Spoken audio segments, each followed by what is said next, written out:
दोस्तों, आज हम अगेन एक और चैप्टर स्टार्ट कर रहे हैं। हमने बहुत सारे लंबे सफर में आज जो है हम लोग स्टार्ट कर रहे हैं चैप्टर नंबर 9। चैप्टर नंबर 9 का नाम है जनरल रिपेयर प्रोसीजर। अभी रिपेयर कैसे करना है, बहुत सारे लोगों के माइंड में ऐसा आता है कि यार कुछ नहीं, खा दो खोदो और हर सफेद बाल काला बना लो। एकदम सिंपल सा एक कहावत है ना, वैसे ही हम लोग क्या है, सीधा वेल्डिंग को काट देंगे ग्राइंडिंग से काट के सीधा ऊपर वेल्डिंग मार देंगे और रिपेयर कर देंगे। ना बाबा ना, ऐसा नहीं होता है। इसके भी प्रोसीजर होती है, उसको प्रॉपर तरीके से हमें रिपेयर करना पड़ेगा। देखो रिपेयर आता है ना, तो सबसे बड़ा ब्लंडर मिस्टेक पहले तो किसका माना जाएगा पता है? क्यूसी इंस्पेक्टर ने क्या देखा, क्यूसी इंस्पेक्टर का कहां गलती हुआ। तो गलती जो है वो कभी ना कभी पकड़ा जाएगा। इसके लिए क्यूसी इंस्पेक्टर को कोई भी गलती माफ नहीं है। ठीक है, तो आज हम और एक सेशन स्टार्ट कर रहे हैं वेल्डिंग रिपेयर का। ठीक है, जनरल रिपेयर प्रोसीजर। ये हम लोग जनरली वेल्डिंग में रिपेयर आता है या बेस मेटल में रिपेयर आता है, तो वो रिपेयर कैसे करेंगे उसके बारे में आज हम डेप्थ में डिस्कस करने वाले हैं। चलो आइए दोस्तों, मैं हूं Vishal Dhameliya, welding and NDT service में आप सभी का स्वागत करता हूं। ठीक है, हमारा यूट्यूब चैनल है वेल्डिंग नॉलेज। क्या है?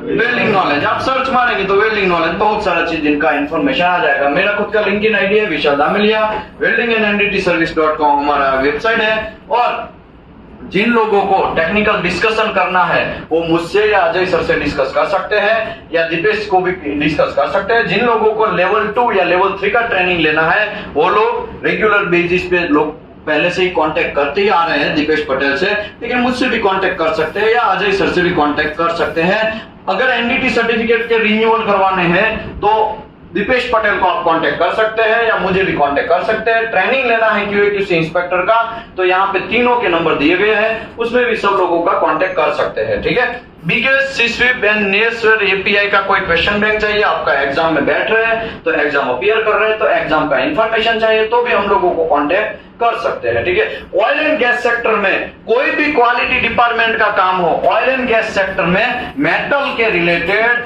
क्वालिटी डिपार्टमेंट का कुछ भी काम हो, हम लोगों को टेक्निकल क्वेरी के लिए भी आप कांटेक्ट कर सकते हैं। ठीक है, तो आइए हम लोग स्टार्ट करते हैं जनरल रिपेयर प्रोसीजर। सबसे पहले बहुत सारे लोगों के माइंड में ऐसा होता है, क्या फर्क पड़ता है, वो तो प्रोडक्शन वाले को करना है ना। घंटा ऐसा नहीं होता है, याद रखो। हमारा गलती, एक तो गलती हुआ है क्वालिटी इंस्पेक्टर से और हम लोग दोष का टोपला किसके, उसी और के ऊपर डालेंगे तो वैसा चलेगा नहीं। अभी तक हमने बहुत सारा चीज का इंफॉर्मेशन लिया कि भाई इलेक्ट्रोड का रिसीविंग कैसे करना, समझे कि नहीं समझे, लेकिन ये इलेक्ट्रोड को प्रॉपर बेकिंग करने का मैंने समझाया आपको कि भाई इसको बेकिंग कैसे करना है। राइट, अभी बेकिंग करने के टाइम पे कुछ गलती होगा कि नहीं होगा, तो उसी टाइम पे पता चलेगा क्या? ना, उसी टाइम पे पता नहीं चलेगा। जब वो वेल्डिंग मारेंगे और वहां पे रिपेयर आएगा तब पता चलेगा। समझ में आया? तो हाइड्रो भी एक ऐसा चीज है, सभी चीज कर लिया, किधर भी हमें ऐसा लगा कि सब ओके, लेकिन हाइड्रो में सब पकड़ा जाएगा कि भाई यहाँ पे आप लोगों ने गलती किया है। समझ में आया? तो ये जो गलती है उसको कैसे रिपेयर करना है उसके बारे में आज का इंफॉर्मेशन है। वेल्डिंग का रिपेयर कैसे करना है उसके बारे में आज इंफॉर्मेशन है। कोई मशीन में कोई खराबी हो गया और खराब पार्ट्स मैन्युफैक्चरिंग हो गए तो उस टाइम पे हम लोगों को देखना है कि कहां पे गलती हो रहा है, तो वो हमारा ड्यूटी है। और वो जो गलती पकड़ा जाएगा तो उसको रिपेयर कैसे करना है वो हमारा जिम्मेदारी है। ठीक है, ओके। ये प्रोसीजर का मैं पहले तो ओवरव्यू बोल देता हूं ताकि कोई कंफ्यूजन ना हो। समझ लो, ये मेरे हाथ में एक पाइप है। ठीक है, वेल्डिंग में रिपेयर आया, lake of fusion, lake of penetration या तो पोरोसिटी आया। ठीक है ना, अभी ऐसा नहीं बोलेगा साहब हमको पोरोसिटी नहीं पता है, हमको लेक ऑफ फ्यूजन नहीं पता है। तो ऑलरेडी ये सब चीज बहुत सारे डेप्थ में हमने चलाया है। लेक ऑफ फ्यूजन क्या होता है, लेक ऑफ पेनिट्रेशन क्या होता है, पोरोसिटी क्या होता है, स्लैग इंक्लूजन क्या होता है। ये अगर ये जो ऊपर है वो क्या है, फ्लक्स है। क्या है भाई? 12 स्टेट से लोग हैं। कितने स्टेट से? 12। ऐसा कर दोगे तो क्या घंटा चलेगा? ये क्या है ऊपर? फ्लक्स है। ठीक है, अभी वेल्डिंग मारने के टाइम पे ये फ्लक्स अंदर ही रह गया तो फ्लक्स पहले तो जलेगा, जलने के बाद ये वेल्डिंग मारेंगे तो जलेगा ना, जलने के बाद वो उसके अंदर से फ्यूम्स निकालेगा व्हाइट, लेकिन वो जलने के बाद वेल्डिंग के अंदर ही वो सॉलिडिफिकेशन हो जाएगा, वेल्डिंग के अंदर ही रह जाएगा। तो उसको क्या बोलेंगे? स्लैग बोलेंगे। क्या बोलेंगे? स्लैग। तो वो स्लैग आया तो उसको रिपेयर कैसे करना है उसके बारे में इंफॉर्मेशन है। ठीक है, तो आज का हमारा सेशन है बहुत लंबा चलने वाला है, तो दिल थाम के बैठिए। और आज हम लोग रिपेयर कैसे करना है मटेरियल को, या वेल्डिंग जो डिपार्टमेंट है उसका, क्वालिटी डिपार्टमेंट के अंदर जो भी लोचा लापसी हो गया है उसका, वेल्डर से कुछ गलती हो गया है उसका, वो सब चीज का आज हम इंफॉर्मेशन और कच्चा चिट्ठा खोलेंगे। ठीक है, तो scope this procedure cover a minimum requirement of repair, minor repair हो या मेजर रिपेयर हो, मिनिमम रिक्वायरमेंट। ये जो प्रोसीजर मैं समझाने जा रहा हूं कि मिनिमम ऐसा होना ही चाहिए, उससे लो तो होना ही नहीं चाहिए, उससे ज्यादा आप काम करेंगे तो बहुत अच्छा है। मिनिमम रिक्वायरमेंट दिखा रहा है, ये क्या दिखा रहा है, मिनिमम रिक्वायरमेंट है। और माइनर रिपेयर हो या मेजर रिपेयर हो, अभी आप सोचेंगे यार माइनर रिपेयर मेजर रिपेयर क्या है, तो माइनर रिपेयर है, पोरोसिटी है, स्लैग इंक्लोजन है, या छोटा मोटा कुछ खड्डा खुड्डी कुछ भरने का काम है, वो सब चीज माइनर रिपेयर है। मेजर रिपेयर में लेक ऑफ फ्यूजन है, लेक ऑफ पेनिट्रेशन है, क्रैक्स आ जाना, वो सब चीज मेजर रिपेयर है। ठीक है, माइनर या मेजर रिपेयर हो, उसका मिनिमम रिक्वायरमेंट हो, दैट में बी नेसेसिटेड ऑन मटेरियल और वेल्डमेट, वो उसका हम लोग कैसे काम करेंगे उसके बारे में इंफॉर्मेशन है। रिस्पॉन्सिबल पर्सन कौन रहेगा, ये रिपेयर, देखो रिपेयर तो आ गया, रिपेयर आने के बाद देखो सऊदी में क्या होता है, मैं आपको एकदम फैक्ट बात बोलता हूं, मैंने शायद बोला भी होगा पता नहीं, मैं बोल देता हूं। समझ लो मैं वेल्डिंग इंस्पेक्टर हूं, क्या हूं, वेल्डिंग इंस्पेक्टर। अभी मेरा काम क्या है, 10 वेल्डर को हैंडल करना। आरामको के अंदर मेरा काम क्या है, 10 वेल्डर का पूरा ध्यान रखने का, कोई रिपेयर ना है, स्लैग इंक्लूजन ना है, प्रॉपर इलेक्ट्रोड यूज करे, प्रॉपर इलेक्ट्रोड हीटिंग वाला यूज करे, और बीवेल प्रॉपर हो, अंदर फिट अप प्रॉपर हो, वो सब चीज का ध्यान 10 वेल्डर का किसका जिम्मेदारी है। फॉर एग्जाम्पल ऐसा समझ लो मैं आरामको अप्रूव्ड इंस्पेक्टर हूं, तो मेरा काम है। ठीक है, अभी सबसे पहले वेल्डर रूट मारेगा, पहले तो हम लोग फिटअप चेक करेंगे। क्या चेक करेंगे, फिटअप चेक करेंगे। एज पर WPS हमें फिटअप चेक करना है, उसमें कुछ भी कांड है, छोटा मोटा कुछ भी प्रॉब्लम है, आपको चलाना नहीं है। अगर आपने चला लिया तो वो फ्यूचर में बहुत बड़ा ब्लंडर बम बन सकता है। समझ में आया, वो रिपेयर बहुत बड़ा आ सकता है। इसके लिए आपको पहले गल्फ कंट्री में गए हैं तो सबसे पहले आपका ड्यूटी फिटअप चेक करना है, प्रॉपर तरीके से फिटअप चेक करो, एकदम शानदार। उसका रूट गैप, अभी आप बोलेंगे साल रूट गैप रूट फेस क्या, कहां घुस गए तुरंत, तो भाई देखो ये जो मटेरियल है इसको पहले मैं ऐसा ड्रॉ कर रहा हूं। ठीक है, फिर से ड्रॉ करता हूं, देखो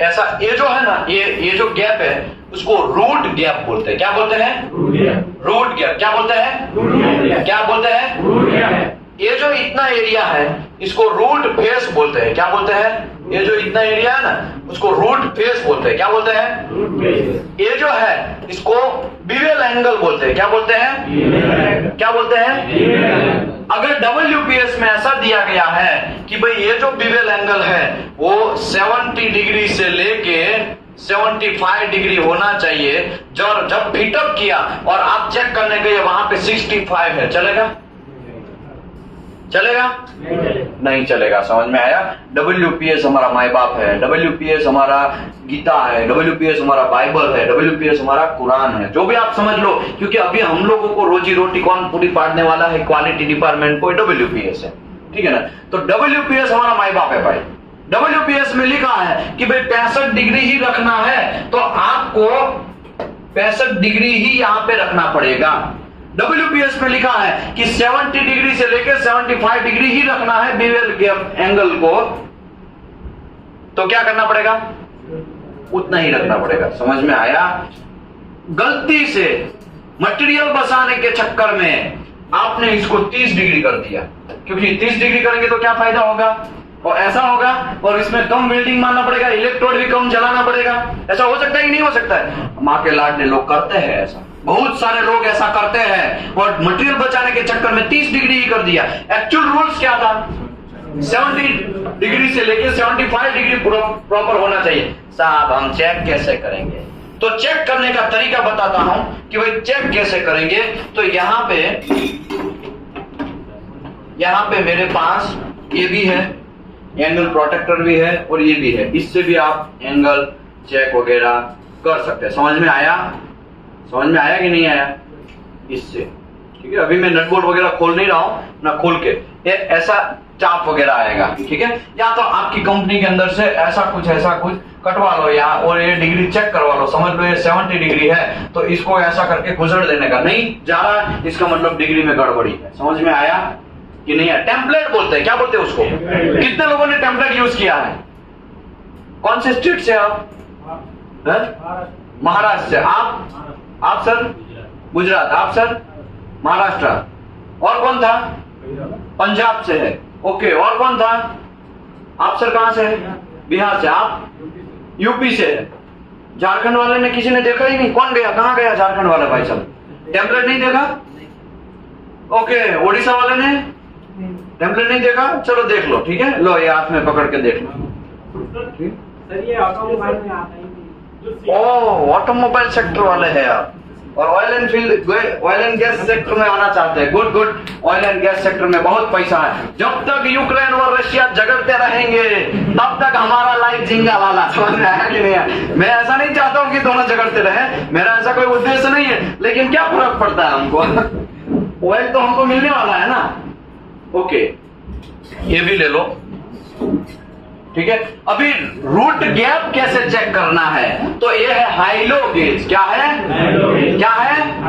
हाइलो गेज। ये हाइलो गेज यहां से ऐसे करके गुजरने का और यहां से हाइलो गेज वगैरह, यहां से हाइलो वगैरह चेक करने का। यहां पे दिखाएगा आपको। समझ में आया कि नहीं है? यहां पे दिखाएगा। तो ये हाइलो गेज है। क्या है? क्या है? High-low gauge. समझ में आया? खोलने का नहीं, मैं देता हूं, आप लोग हाथ में पकड़ पकड़ के चेक करो। क्या करो? पकड़ पकड़ के। हाँ, कौन सा? हाँ, आएगा, सबका बदला है, फाइनल लेगा। रुको जरा, सब्र करो। यही आपको समझना है ना, किसको बट वेट बोलेंगे, किनको सिंगल वी, डबल वी। तो 1 मीटर के लिए सिंगल। हाँ, सिंगल वी, ग्रूव एंगल। और सिंगल ऐसा बनता है, इसको इंक्लूडेड एंगल बोलते हैं। क्या बोलते हैं? आपको इंक्लूडेड एंगल चाहिए था ना? सब का बदला रहेगा, टेंशन। दोनों को मिला के, वही तो मैं बोल रहा हूं, दोनों को मिला के क्या बोलेंगे? ड्यूअल एंगल, ठीक है। और ये सिंगल को क्या बोलेंगे? इंक्लूडेड एंगल बोलेंगे। क्या बोलेंगे? इंक्लूडेड एंगल कि ड्यूअल एंगल बोलेंगे। क्या आपको क्या बोलना है? चलो आपके मन में आया वैसा रखो, ठीक है। आपको देखो, हमारा मतलब सेम है कि यहाँ पे ये जो हो गया है इसको आप ड्यूअल बोलना चाहते हो, ऐसा ना, तो वैसा बोलो, ठीक है। समझ में ये आना चाहिए कि इन लोगों को ऐसा होता है, या सिंगल वी होता है, डबल वी होता है, सिंगल यू होता है, डबल यू होता है, और सिंगल जे जॉइंट भी होता है, सिंगल डबल जे भी जॉइंट होता है, डबल वी भी जॉइंट होता है, डबल जे जॉइंट भी होते हैं। तो डिफरेंट है। ये क्या है? Magnifying lens. ये क्या है? मिरर है। समझ में आया? ये सब इंस्ट्रूमेंट आपको यूज करके काम चलाना है। ये क्या है?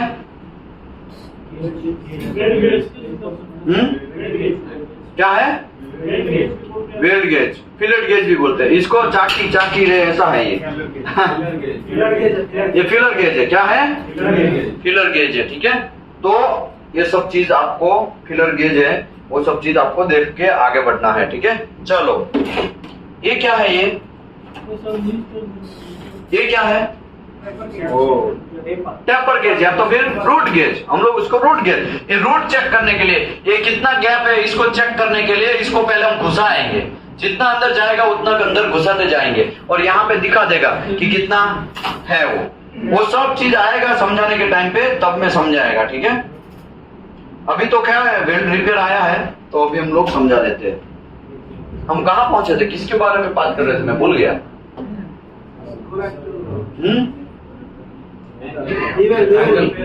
हाँ, ये जो एंगल है वो हमारे मटेरियल के अंदर, हमारा WPS के अंदर दिखाया। किसके अंदर? WPS के अंदर दिखाया है, वही रखना है। अगर आपने फिटअप चेक करने के टाइम पे ओ चाचा, फिटअप चेक करने के टाइम पे आपने प्रॉपर चेक नहीं किया तो फिर रिपेयर आने का चांसेस बढ़ जाता है। क्या हो जाता है? बढ़ जाता है। तो पहला ही स्टेज वहां पे हो गया।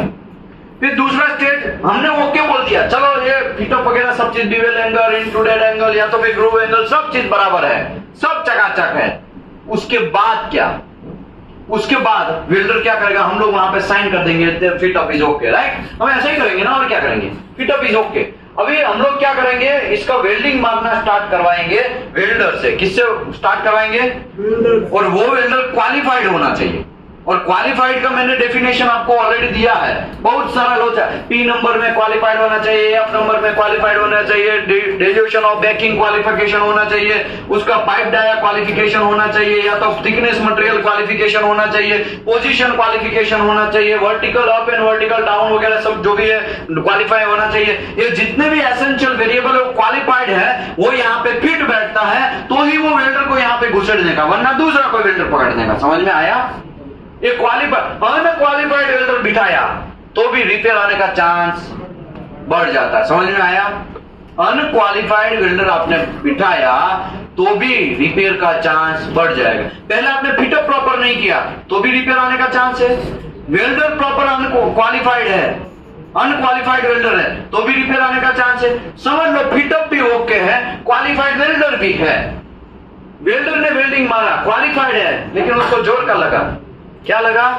जोर का लगा। जल्दी जल्दी वो साफ करने के चक्कर साफ नहीं करेंगे, सीधा क्या जाएगा?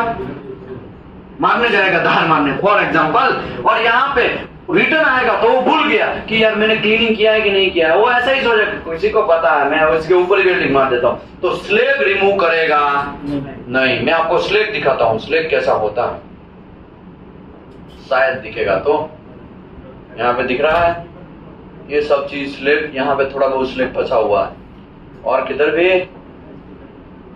ये अंडर कट है। ठीक है, स्लेग स्लेग स्लेग भैया, स्लेग।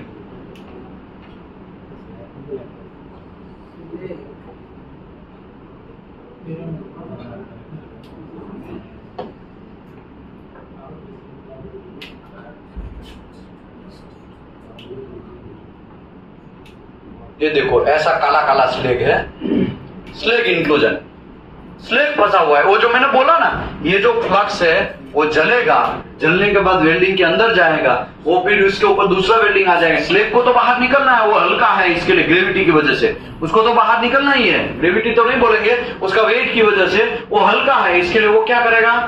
ऊपर जाएगा। वेल्ड मेटल थोड़ा भारी है, इसके लिए वो नीचे रहेगा, उसको तो बाहर निकलना है। लेकिन उस तब तक आपने क्या कर दिया? उसके ऊपर वेल्डिंग मार दिया, तो वो बाहर कैसे निकल पाएगा? वो नहीं निकल पाएगा। उसकी वजह से स्लेग इंक्लूजन आने का चांस है। स्लेग इंक्लूजन आया, उसने वेल्डर जो है, हमने फिटअप प्रॉपर चेक किया, क्वालिफाइड वेल्डर भी डाला, लेकिन क्वालिफाइड वेल्डर भूल गया कि मैंने क्लीनिंग किया है कि नहीं किया, उसके ऊपर उसने वेल्डिंग मार दिया, तो भी रिपेयर आने का चांस है कि नहीं है? अच्छा, रिपेयर आने का चांस है। यहां पे भी गलती हो सकता है। इसके लिए वेल्डिंग इंस्पेक्टर है कि भाई वो क्या करेगा? पास बाय पास चेक करेगा क्लीनिंग। क्या करेगा?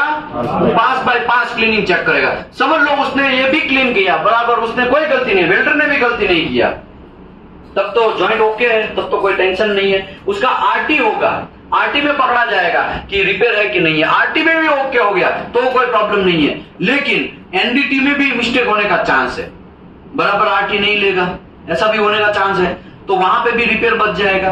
अगर वो बच गया, फिर ऑपरेशन कंडीशन में रनिंग फेज में गया और ये क्या हो जाएगा? फट जाएगा। फटेगा तो बहुत सारे लोग मरेंगे। समझ में आया? तो वो सब चीज आपको पकड़ना है, वो सब चीज आपको फोकस करना है। समझ लो मैं वेल्डिंग इंस्पेक्टर हूं, मुझे 10 वेल्डर दिया, 10 वेल्डर का प्रॉपर ध्यान रखना है। कोई रिपेयर आया, और इनकेस कोई रिपेयर आया तो फिर हमारे सुपरवाइजर हमको बुलाएंगे। हाँ, बयान फटका लोचा, आरटी में भाई स्लेग आया है, क्या चेक किया तुम?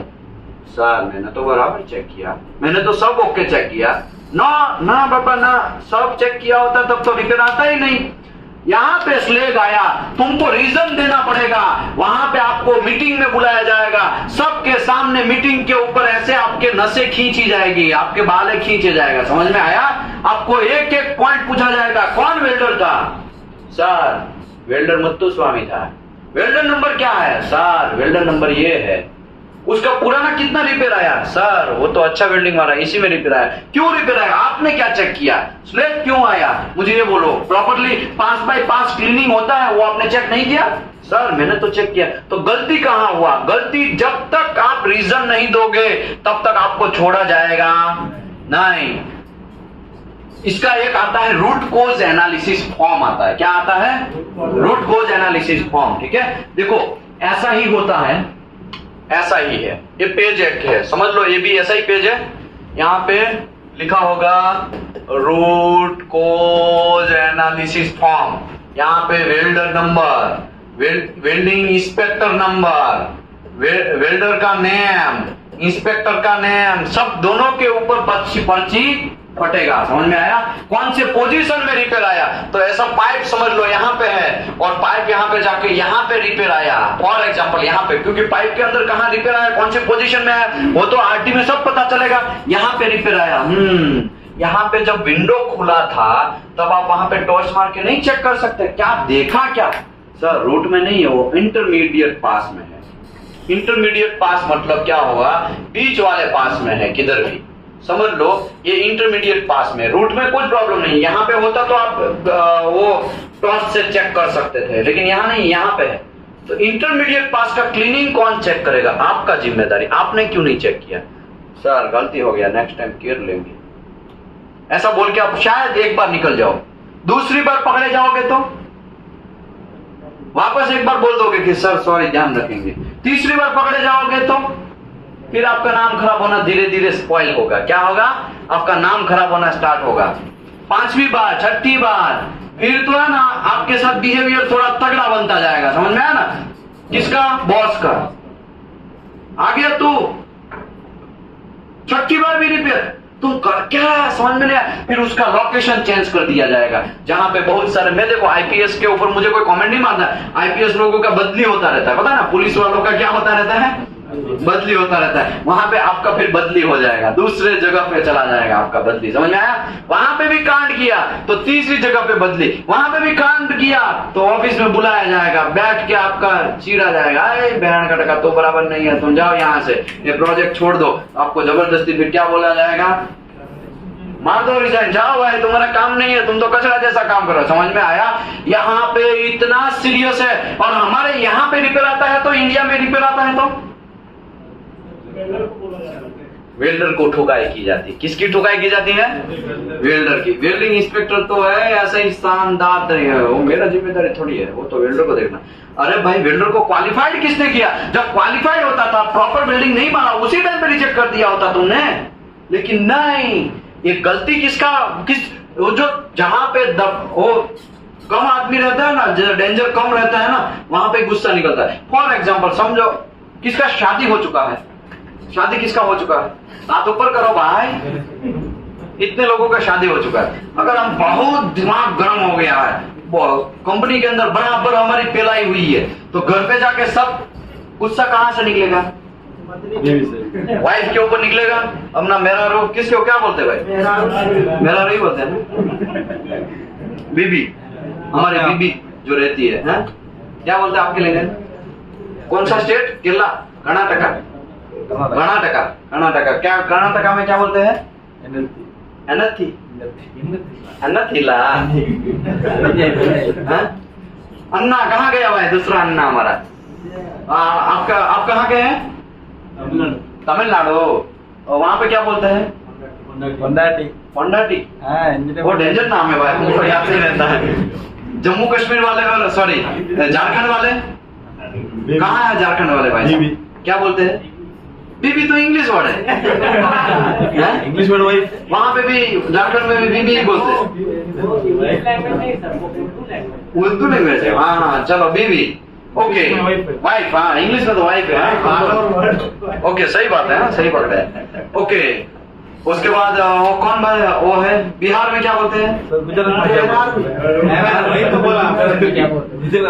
गुजरात में क्या? गुजराती से बोलते हैं ना। गुजराती कहाँ गया?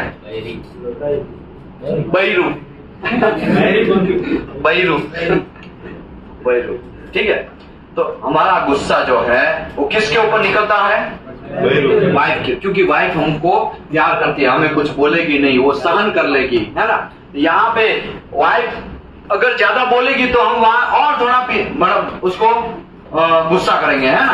तो वेल्डर यहाँ पे है ना, वो कुछ बोल नहीं पाए, वो वर्कर कैटेगरी में आता है। किस में आता है? वर्कर कैटेगरी में आता है। तो उसकी बराबर पेलाई होगी और वो सुन भी लेगा। समझ में आया? एक्चुअल गलती वेल्डर का तो ठीक है होगा, वेल्डर ओनली 30% रिस्पॉन्सिबल है। कितना परसेंट? 30% रिस्पॉन्सिबल है। 70% रिस्पॉन्सिबल है ना इंस्पेक्टर है। कितना परसेंट? 70%। इसी के लिए आप आज सब लोग यहाँ पे बैठे हैं। आज आप लोग इतना सारा लोग यहाँ पे बैठने का रीजन ही यही है। लोग पाकिस्तान से भी जुड़े हैं ऑनलाइन भाई, लोग बांग्लादेश से भी जुड़े हैं, लोग सऊदी अरबिया से भी जुड़े हैं, लोग कतर से भी जुड़े हैं।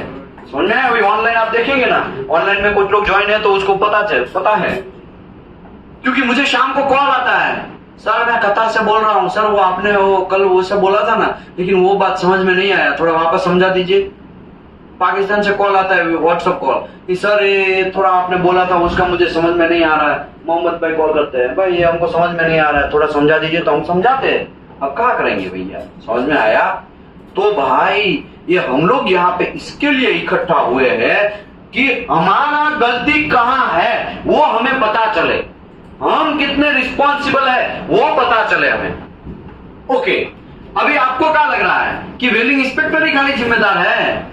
नहीं, वो वहां पे तो पिचकाया ही जाएगा मैनेजर, और एक ही वेल्डिंग इंस्पेक्टर का बार बार रिपेयर आता है।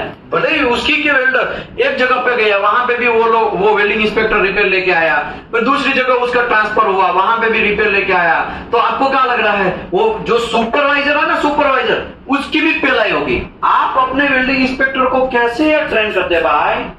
आप डेली टूलबॉक्स स्टॉक लेते हैं कि वेल्डिंग इंस्पेक्टर भी पोल मारता है और आप भी पोल मारते हैं।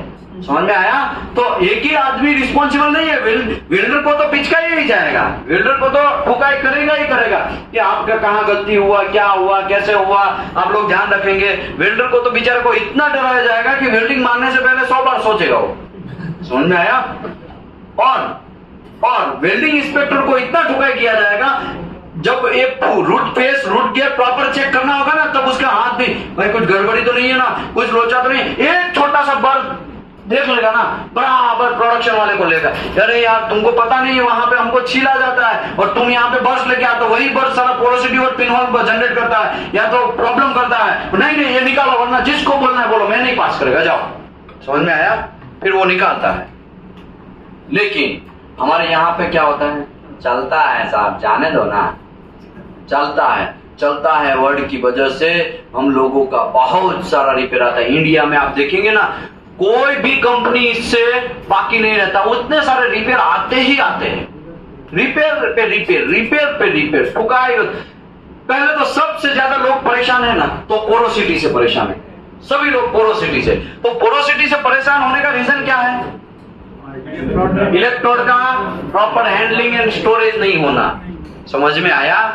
तो वो रिस्पॉन्सिबल। स्लेग आने का रीजन भी बहुत सारे वैसे ही है, प्रॉपर क्लीनिंग नहीं करना। जब रूट मारेंगे, रूट मारेंगे तो क्लीनिंग होना चाहिए, हॉट पास मारेंगे तो क्लीनिंग होना चाहिए, फिलअप मारेंगे तो क्लीनिंग होना चाहिए, अगेन फिलअप मारेंगे तो क्लीनिंग होना चाहिए, जितना फिलअप मारना है वो सब में क्लीनिंग होना चाहिए, लास्ट में फाइनल पास मारते हैं तो क्लीनिंग होना चाहिए। लेकिन प्रोडक्शन के चक्कर में, प्रोडक्ट देने के चक्कर में, प्रोडक्ट ज्यादा जल्दी से जल्दी वेल्डिंग हो जाए उसके चक्कर में प्रोडक्शन इंजीनियर वेल्डर को कैसे ट्रेन करता है, जल्दी मार, वो क्लीनिंग ऑटोमेटिकली होता जाएगा, तो जल्दी मारने के चक्कर। लेकिन जिम्मेदार कौन है?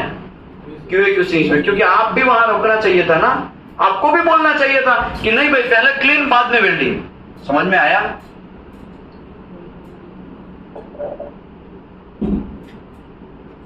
तो ऐसे बहुत सारे रीजंस है। आप लोगों को वेल्ड रिपेयर नहीं लाना है या कोई भी रिपेयर आता है तो आपको उसका रूट कोज एनालिसिस फाइंड करना है और वो रूट कोज एनालिसिस को सॉल्व करना है। मैं आपको ऑलरेडी बोला था, वो एक बादशाह मूवी में वो जॉनी लीवर पता है ना, ऐसा करके खोलता है जैकेट अपना, बहुत सारे। कौन सा चाहिए बोल, तुमको चश्मा कौन सा चाहिए, तुम जो चाहेगा वो चश्मा देगा। वैसे ही हमारा ऑयल एंड गैस सेक्टर में QA/QC इंस्पेक्टर होता है, उसके पास ये सब चीज होना चाहिए। समझ में आया? ये मैं तो हाथ में भी नहीं पकड़ सकता हूँ, उतना चीज यहाँ पे मैं है मेरे हाथ में, देखो ये सब चीज होना चाहिए। Root gauge, root page, fillet gauge, ये सब चीज होना चाहिए। लेकिन इंडिया में आपको मिलेगा क्यों? क्योंकि मुश्किल से एक ही होगा, वो भी दिखाने के लिए। किसको दिखाने के लिए? इंस्पेक्टर को दिखाने के लिए, जो AI होते हैं उसको दिखाने के लिए। समझ में आया?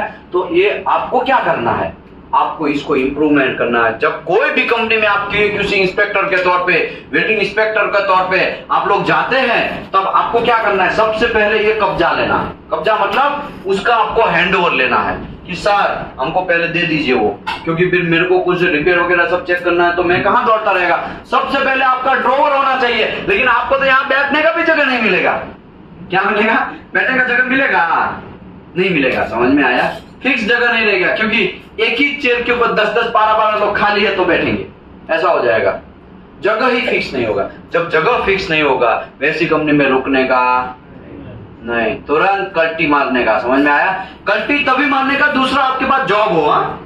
ये भी ध्यान रखने का। ऐसा ना हो, आपने विशाल भाई ने तो बोला था ना कल्टी मारने का, अभी तो मैं जॉब ढूंढ रहा था, तो तुम ढूंढेगा ना, तुम ढूंढेगा। तुमको कॉमन सेंस नहीं है। कल्टी मारने का, ट्राई करने का। समझ लो, मुझे आज मैं XYZ कंपनी में ज्वाइन हुआ, मुझे वहां जगह नहीं दिया गया, इंस्ट्रूमेंट नहीं दिया गया, और वहां पे कोई प्रोसेस नहीं है, तो वहां पे आपको पता है कि रुकना नहीं चाहिए, तो तुरंत क्या कर लेने का, दूसरा कंपनी ढूंढना स्टार्ट कर देने का। जब तक दूसरा कंपनी नहीं मिलता है, तब तक ये कंपनी को छोड़ने का नहीं। समझ में आया? बुलाती है मगर जाने का नहीं। वो है ना राहत इंदौरी साहब का वही शेर है ना, बुलाती है मगर जाने का नहीं, वरना लूट हो जाएगी। आगे अभी हम बात करते हैं रिपेयर की। तो वैसी कंपनी में आपको रुकना नहीं है, तुरंत कल्टी पकड़ना है, क्योंकि जो कंपनी आपको इंस्पेक्शन करने के लिए tools and tackle properly provide नहीं कर पाती है, तो वहां पे तो रिपेयर होगा ही होगा, आप कितना भी ट्राई करो। समझ में आया? सबसे बेस्ट ऑप्शन क्या है रिपेयर को कंट्रोल करने का? Toolbox talks. सबसे बेस्ट ऑप्शन क्या है? Toolbox talks. टूलबॉक्स टॉक्स में लोगों को अवेयरनेस देना है, टूलबॉक्स टॉक्स में लोगों को समझाते रहना है। हर बार तो मैं समझाता, अरे भाई हम डेली 10 मिनट गल्फ कंट्रियों में समझाते थे, डेली बेसिस। कितने basis? Daily basis. Rule C, fix rules, daily 10 minute welder को पूरे दिन स्टार्टअप होने से टाइम पे, जब शिफ्ट स्टार्ट होने से टाइम पे सभी वेल्डर को रोकना है, उसके लोकेशन पे सभी वेल्डर लोग रुकेंगे, राउंड में रहेंगे, और बीच में welding inspector, QA/QC inspector, piping inspector रहेगा और टूल बॉक्स टॉक्स करेगा। समझ में आया? अभी आप बोलेंगे साहब वेल्डर को हम लोग फिटर को पाइपिंग इंस्पेक्टर टूल बॉक्स करेगा, वेल्डर को कौन करेगा? वेल्डिंग इंस्पेक्टर करेगा, हेल्पर को कौन करेगा? हेल्पर को स्टोरेज वाला, वो सब लोग टूल बॉक्स करेंगे। सबका अपना अपना काम है। समझ में आया ना? मैं बोल रहा था ना XYZ कंपनी, ऐसी कंपनी में बोला था कि भाई मेरे पास 150 वेल्डर थे। यही बैच में बोला था कि दूसरे बैच में? यही बैच में बोला था ना, क्योंकि मुंबई लोकेशन में मेरे नीचे 150 वेल्डर है, और वेल्डिंग इंस्पेक्टर कौन? अकेला, हम खुद अकेला। और वही चीज अगर गल्फ में होता तो वहां पे 10 से 15 खाली वेल्डर रहेंगे, तो इंस्पेक्टर के पास काम में टाइम रहेगा। क्या रहेगा? टाइम रहेगा इंस्पेक्शन करने का। लेकिन आपको 500% इंस्पेक्शन दे दिया जाए तो आप मुश्किल से कितना कर पाएंगे? कितना भी ट्राई करो तो 100% कर पाओगे। 100% से तो ऊपर जाओगे आप, उससे तो पॉसिबल ही नहीं है ऊपर जाना। समझ में आया? तो बाकी के 400 इंस्पेक्शन में क्या करोगे आप? ब्लाइंडली साइन करोगे। समझ में आया? और वो ब्लाइंडली साइन है ना, आपको भारी भरकम पड़ जाएगा। समझ में आया? मोरबी का पुल टूटा, 150 से ज्यादा लोग मर गए, पता है ना आपको कि नहीं पता है? ब्रिज टूट गया था, वो रिवर के ऊपर पुल था, वो टूट गया। समझ में आया ना? वो किसका गलती? क्वालिटी इंस्पेक्टर का गलती। वो चेकिंग ही नहीं हुआ। मुझे ये बोलो, दहेज में कुछ टाइम पहले ब्लास्ट हुआ था एक कंपनी के अंदर, 80 लोग मर गए थे। वो is responsible, QC inspector responsible. समझ में आ रहा है? आप लोगों को सीरियस होकर काम करना पड़ेगा। यहाँ पे SR में थोड़े टाइम पहले एक बहुत बड़ा ब्लास्ट हुआ था, बहुत सारे लोग मरे थे, करीबन 40 ऐसे कुछ लोग मर गए थे। ऑफिशियल आंकड़ा तो आता ही नहीं है, वो एक अलग मैटर है। इतने सारे लोग मर गए, वो इज रिस्पॉन्सिबल, क्यूसी इंस्पेक्टर। समझ में आया? आपके ऊपर बहुत जिम्मेदारी वाला काम है। जितने भी लोग यहाँ पे बैठे हैं सबके ऊपर जिम्मेदारी वाला काम है। और आप छोटा सा मिस्टेक करोगे, एक छोटा सा मिस्टेक आपको डुबा देगा। ऑफशोर में सर बोल रहे थे ना, ऑफशोर में जब हम क्वालिटी का इंस्पेक्टर का काम करते थे ना, तो अगर चलने में भी ध्यान नहीं रखेंगे ना, तो नीचे व्हेल मछली है, खट से आपको कर देगा। समझ में आया? और एनडीटी वाले को तो ये बताया था ना, पूरा ऑफशोर का इंफॉर्मेशन दिया था। कितने लोग थे एनडीटी में? सभी लोगों को बोला था कि नहीं बोला था कि समंदर के अंदर हमको पहले बड़ा पाइप डाला जाता है, 100 हाथी जितना बल ऐसे ऐसे पाइप को जमीन पे ऐसा डाला जाता है, जमीन जब तक नहीं आती है, और जमीन पे 100 एक बार दब दब दब दब ऐसा मारेंगे तो करीबन 1 फीट तक ही वो जमीन के अंदर जाएगा। मारते जाएंगे मारते जाएंगे मारते जाएंगे। वहां पे इंस्ट्रूमेंट्स होते हैं, वो इंस्ट्रूमेंट चेकिंग कर लेंगे कितने डेप्थ तक ऑयल है, वो सब कितने घन मीटर में ऑयल है, वो इंस्ट्रूमेंट चेक करेंगे। वहां से डिसाइड होता है कि यहाँ पे पाइप डालना है, वहां पे पाइप डाला जाएगा। यहाँ यू शेप का एक नया एक छोटा सा पाइप बीच में डाला जाएगा, ऊपर से एयर मारा जाएगा, तो वहां से पाइप के अंदर से सीधा क्या आएगा?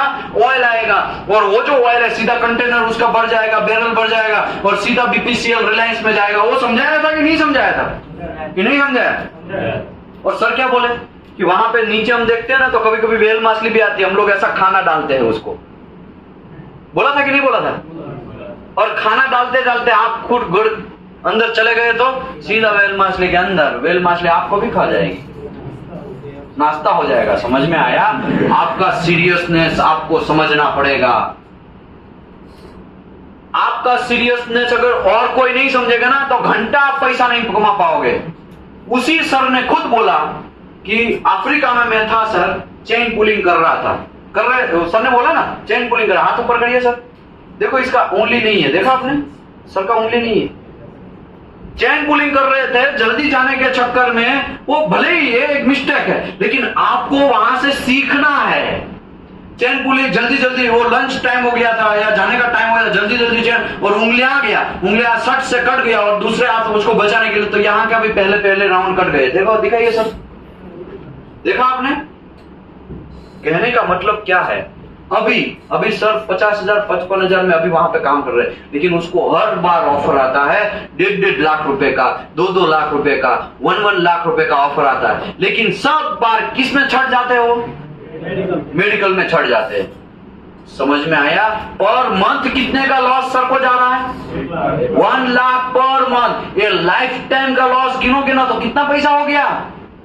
सीरियसनेस। अगर आप QA/QC इंस्पेक्शन में ध्यान नहीं रखेंगे, अगर सेफ्टी के साथ खिलवाड़ करेंगे, तो आपके साथ गड़बड़ी सर के साथ हुआ वैसा दूसरे किसी के साथ ना हो, ऐसा तो मन आशा करते हैं। लेकिन आप ध्यान नहीं रखोगे ना, तो उससे भी शायद बुरा हो। हेलमेट पहन के नहीं गए, ऊपर से नट बोल, इतू सा नट बोल होता है, 50 मीटर 60 मीटर हाइट से इतू सा नट बोल छोटा सा रहेगा, और ऐसे आ रहा खट से हेलमेट को फाड़ के भी अंदर जा सकता है। समझ में आया? पावर प्लांट में हॉपर होता है जिसमें कोयला गिरता है। हाँ। और तो कोयला पावर प्लांट में आता है ना, वो हॉपर के अंदर एक एक्सकटर काम कर रहा था। हाँ। लंच टाइम में क्या किया था, एलपीजी खुला ही रख गया था। हाँ। खाना खाने गया, खाना खा के आया, फिर हॉपर में घुसा, बंद किया और लाइटर जिसको मारा तो पूरा हॉपर में आग लग गया, उसी में जल मर गया।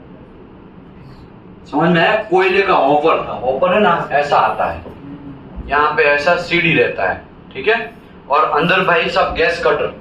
अभी कोयला है, अभी उसको लगा कि भाई खाना खा के मैं तुरंत जल्दी जल्दी काम करके निकल जाता हूँ, उसके चक्कर में अंदर घुसा होगा। जैसे ही उसने गैस कटिंग करना था कुछ पार्ट्स का, तो जैसे ही जलाया और पूरे ऊपर में आग लग गया, उसी में अंदर पूरा जल गया। समझ में आया? क्योंकि अंदर तो कोयला है, वो थोड़ी छोड़ेगा।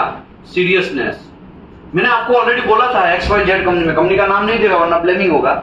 XYZ कंपनी में मैंने गया था, मैं बोला था ना डीपीटी का मटेरियल का अंदर कन्फाइंड स्पेस में डीपीटी करने गया। वो एक लैंप आता है, 100 का लैंप आता है ना, वो लैंप वहां पे रखा हमने, और वो उसी दोनों ने रखा, एक हेल्पर एक टेक्नीशियन था, एक असिस्टेंट एनडीटी इंस्पेक्टर था, एक एनडीटी इंस्पेक्टर था। दोनों अंदर घुसे, घुसने के बाद उसने लैंप जलाया और लैंप जला के डीपीटी कर लिया। डीपीटी करने के बाद फिर बाहर निकलने के टाइम पे वो लैंप बंद किया, बंद करके वो गर्म रहता है। वो पहले पुराने जमाने में ऐसा ही लैंप आता था, ठीक है ना, अभी जाली वाला थोड़ा हो गया है, कि बाहर बाहर क्या लगा रहता है, जाली रहता है। वो जहां पे जैसे ही हमने रखा थिनर पूरा ब्लास्ट हुआ, थिनर के साथ पेनेट्रन और डेवलपर पूरा ब्लास्ट हो गया, ऑन द स्पॉट एक आदमी मर गया। यही हाथों से मैंने खींचा, यही हाथों से मैंने निकाला और ऑन द स्पॉट एक्सपायर हो गया। दूसरे को निकाला, बच गया था वो दूसरा, तुरंत हमने, ये मेरा पूरा कपड़ा रेड रेड रेड रेड पूरा हो गया था, मैंने निकाल के उसको एम्बुलेंस में तुरंत, एक बंदे को बोला जल्दी एम्बुलेंस को कॉल करो, तब तक मैंने निकाला, एम्बुलेंस तुरंत आ गई, तुरंत हमने उसको बिठाया और XYZ हॉस्पिटल में हमने एडमिट किया। एडमिट करने के बाद 2 दिन के बाद उसने भी दम तोड़ दिया, यही हाथों से, यही था। तो समझ में आया, सीरियसनेस नहीं होंगे आप अगर क्वालिटी इंस्पेक्शन में आप सीरियस नहीं होंगे, क्योंकि एनडीटी का काम किसका काम है, आप ही का काम है, क्वालिटी इंस्पेक्शन का ही काम है। समझ में आया, क्वालिटी में सीरियस नहीं होगे, सेफ्टी में आप सीरियस नहीं होगे, हेलमेट नहीं पहनोगे, सेफ्टी शूज नहीं पहनोगे, हैंड ग्लोव्स नहीं पहनोगे, गॉगल्स नहीं पहनोगे, तो आपका तो बैंड बजना ही है, याद रखो।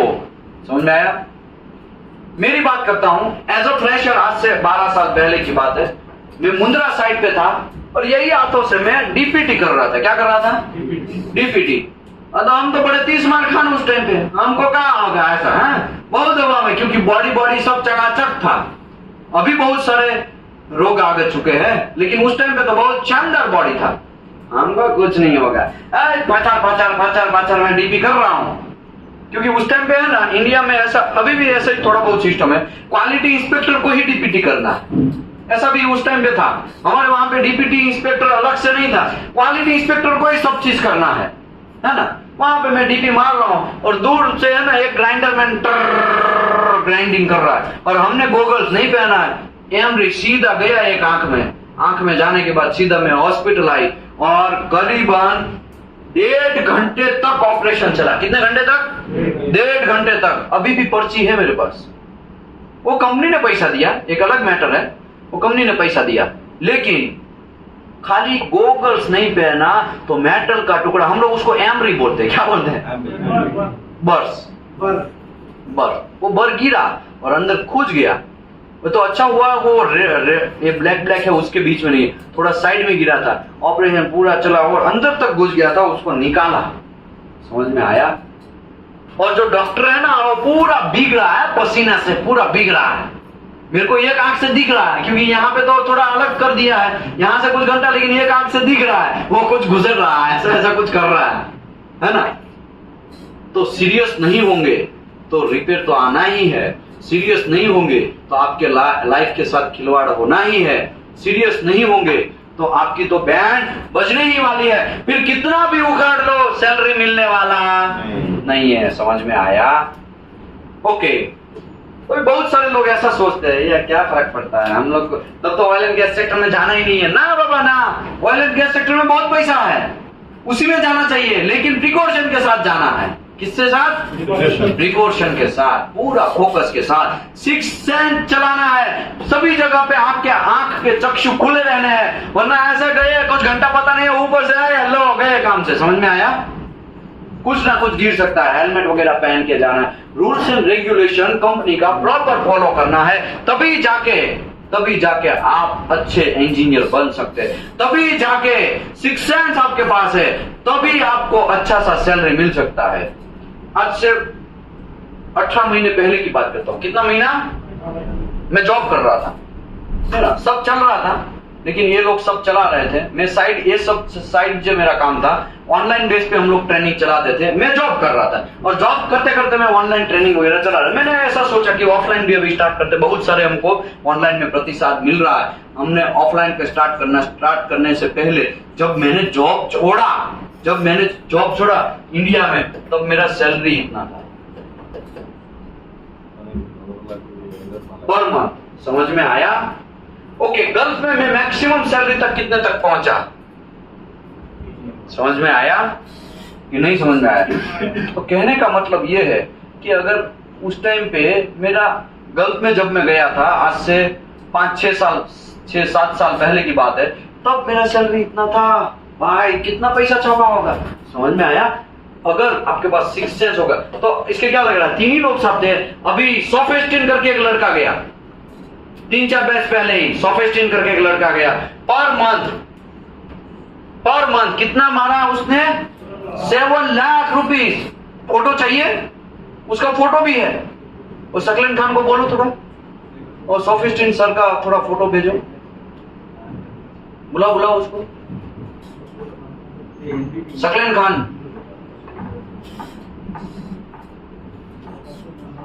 वो सोफिस्टिन सर है ना, उसका थोड़ा फोटो भेजो ना ग्रुप में, तो उसको दे दो, हरे कृष्णा को दे दो, हरे कृष्णा को बोलो भेजने के लिए, अभी उसका फोटो डालेगा ग्रुप में। यही चेयर पे, ये जो जाली वाला चेयर है ना, ये भाई साहब बैठे हैं ना, कहाँ से है आप? झारखंड से, जमशेदपुर से। देखो यही ये ऐसा ही चेयर था, उसी में कॉर्नर पे बैठे थे। इसका मतलब क्या हुआ?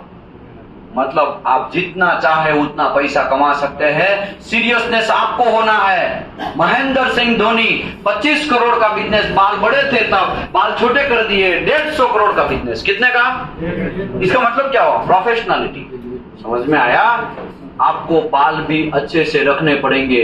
आप खुला बटन रह के ऐसा हमारे पास बात करने के लिए आ जाते हैं, यार आपको समझ में नहीं आता है सीरियसनेस क्या है, प्रोफेशनलिटी क्या है। इतने सारे सेशन हुए, एनडीटी वाला कभी भी बाल करके नहीं आएगा ऐसा, लेकिन आप सीरियस नहीं है। कुछ भी, किधर भी, क्या किससे बात करना है, वो दिमाग ठिकाने रख के बात करना है आपको। क्या किससे बात कर रहे हैं आप? क्या इसका मतलब मैं मेरी बात नहीं कर रहा हूं, मैं भी ध्यान रख रहा हूं भाई, मैं भी स्टूडेंट हूं।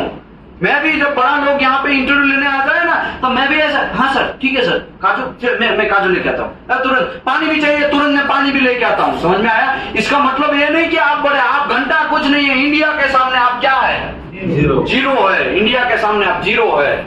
आपके अंदर एटीट्यूड नहीं होगा, गुड एटीट्यूड है, गुड एटीट्यूड नहीं होगा तो आप कितना भी काम करो, सब आपका पैसा जीरो ही गिना जाएगा। मैंने ऑलरेडी एक इंस्पेक्टर का एग्जांपल दिया था, सौरभ करके, याद है कि नहीं है? दिया था ना आप लोगों को? नहीं दिया? दिया था। हमारे साथ काम कर रहा था बहुत साल पहले, 8-10 साल पहले, 8-10 साल पहले। 35,000 हमारा सैलरी और उसका सैलरी था 45,000। समझ में आया? बॉस ने उसको बुलाया, जिसके भी साथ बात करेगा, ओ चाचा तमिलनाडु वाले को, केरला कर्नाटका वाले भाई साहब, जिसके भी साथ वो सौरभ भाई बात करेंगे, वो पूरा कचरा वैसा बात करेंगे कि आप कंफ्यूज हो जाएंगे कि ये प्यार से बात कर रहा है कि ढुकाए करके बात कर रहा है, कुछ समझ आया, फ्रेंडशिप से बात कर रहा है। उसका बोली ऐसा है, उसका लैंग्वेज ही ऐसा है। बॉस ने उसको बोला है थोड़ा नेचर को चेंज करो, अदरवाइज गड़बड़ी हो सकता है और फ्यूचर में ऐसा ना हो कि दूसरे लोग आपसे बहुत सारे आगे निकल जाए और आप वहां पे ठन ठन गोपाल रह जाओ। समझ में आया? तो कुछ टाइम पहले, 2 साल पहले मैंने कॉल किया हम लोगों ने, खाली इंफॉर्मेशन करने के लिए। तो सभी लोगों, जितने भी मेरे कलीग्स थे, सबको मैं कॉन्टेक्ट में हूं, सबको मैंने कॉल किया।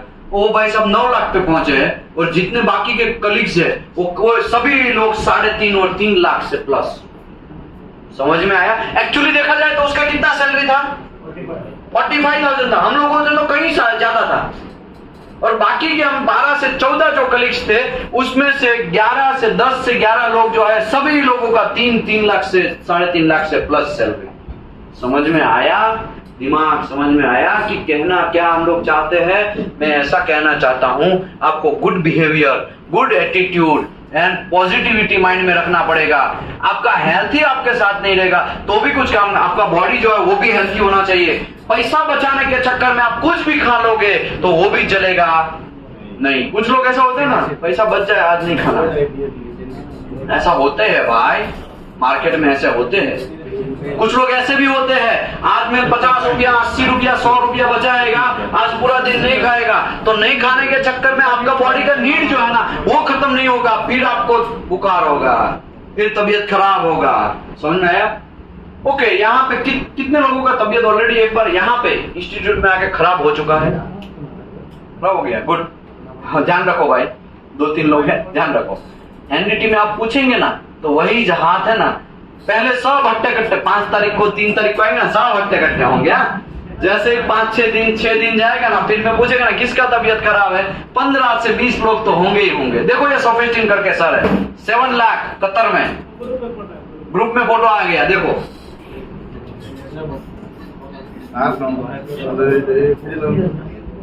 नहीं, पीछू टीवी का वो है भाई। 100 साल मत लगाओ, मुझे ये खत्म करना है।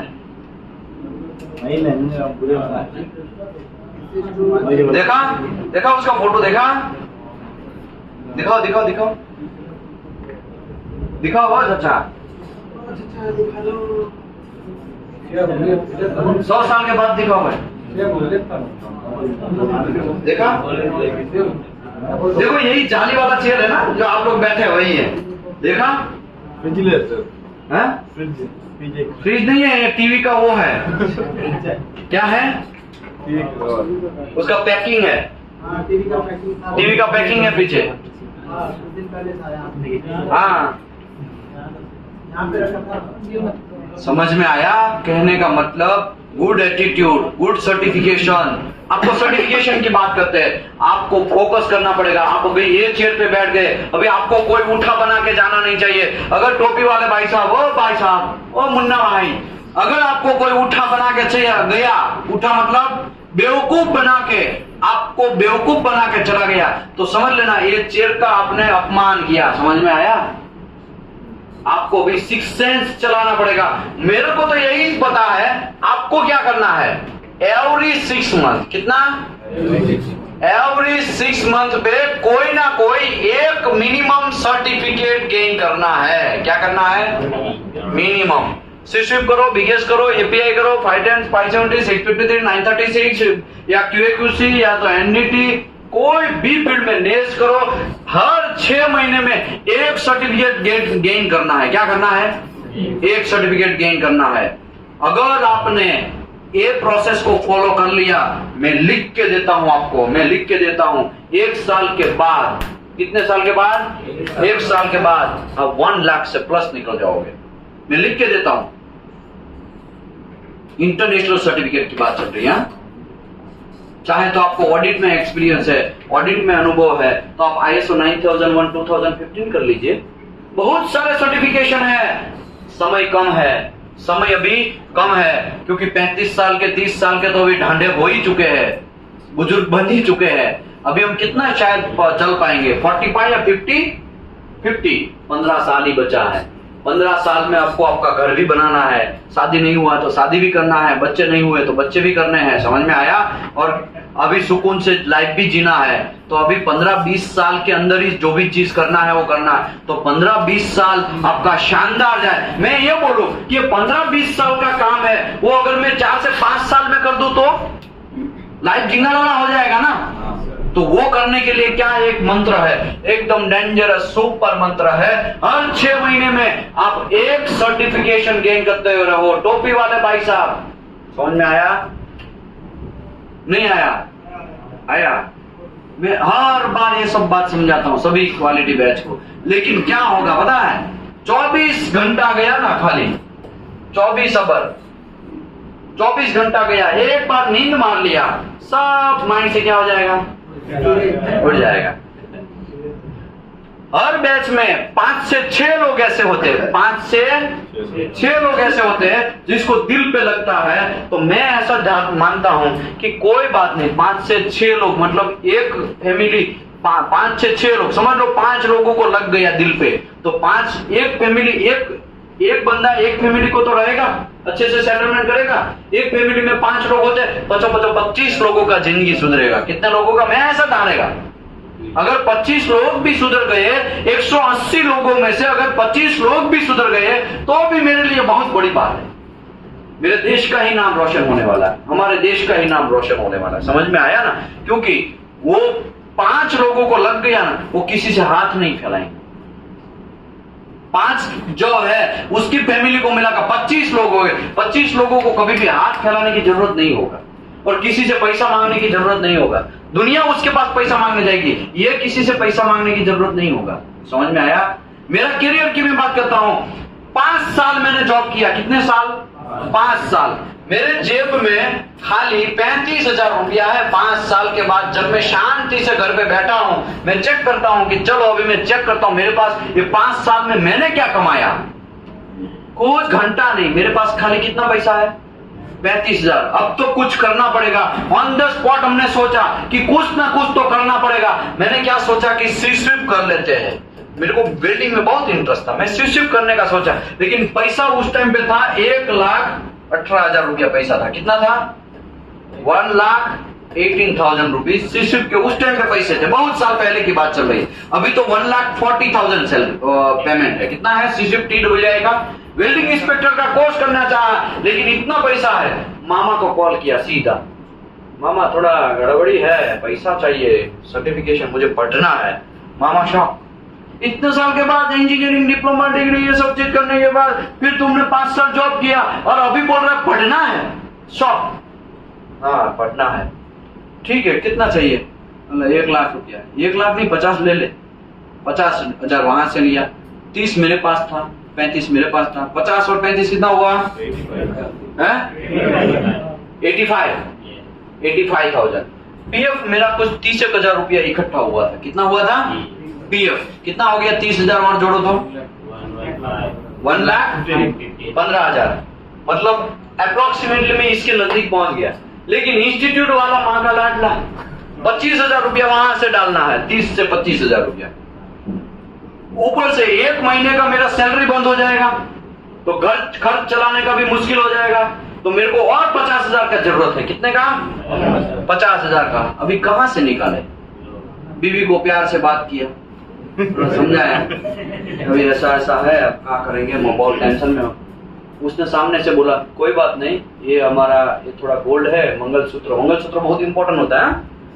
उसने मंगलसूत्र दिया, हमने गिरवे रखा, वहां से पैसा लिया, पैसा लेके हमने सिस्विप किया। सिस्विप करने के जैसे ही सिस्विप फिनिश हुआ, उसके 2 वीक के अंदर रिजल्ट आया। 2 वीक के अंदर सीधा 3 से 4 दिन के अंदर मैंने इंटरव्यू दिया मुंबई में, सीधा गल्फ में सिलेक्शन। 5 से 6 दिन के अंदर, 10 दिन के अंदर फ्लाइट हो गया।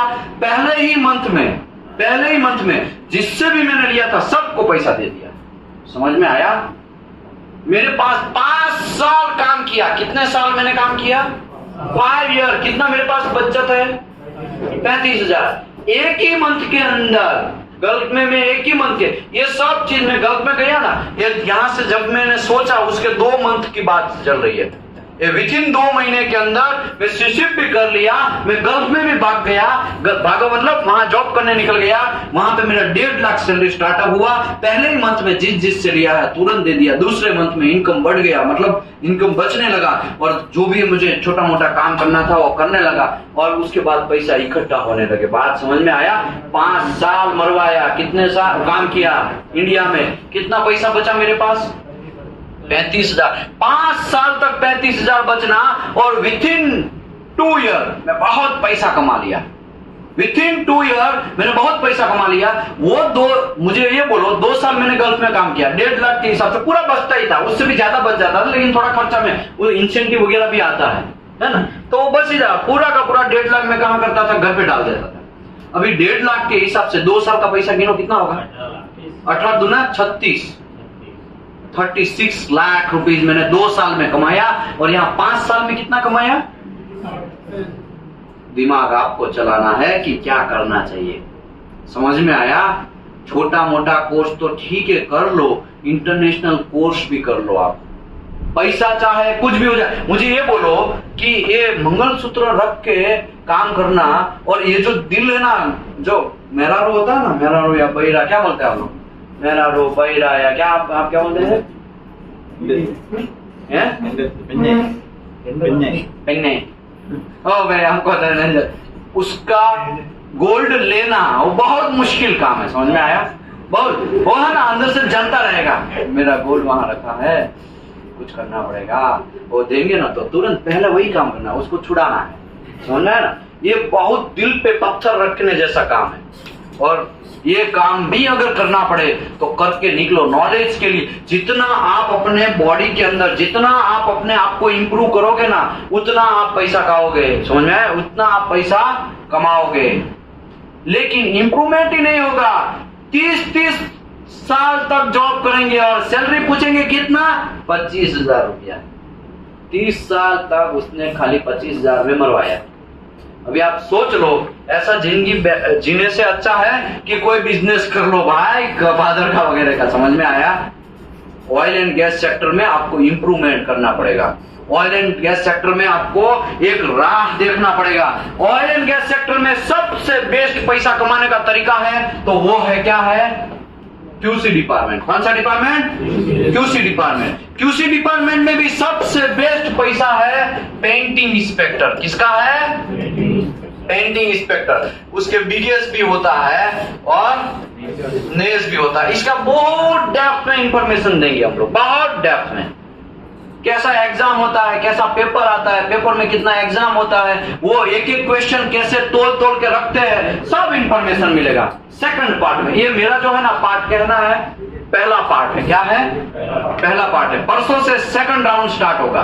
क्यूसी इंस्पेक्टर का सेकंड राउंड परसों से स्टार्ट होगा। तो परसों के सेकंड पार्ट में आपको कैरियर के बारे में फोकस करवाएंगे, आपको कहां जाना है उसके बारे में फोकस करवाएंगे, आपको क्या चीज करना चाहिए क्या चीज नहीं करना चाहिए उसके ऊपर फोकस करवाएंगे। बहुत सारे लोग ऐसा सोचते हैं इतना सारा क्वालिटी में मगजमारी है तो प्रोडक्शन ही अच्छा। ना बाबा ना, सबसे बेस्ट क्या है?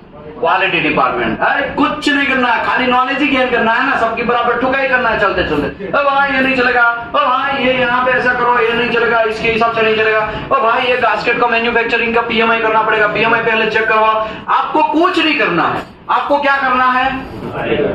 क्वालिटी इंस्पेक्टर लोग थक क्यों जाते हैं?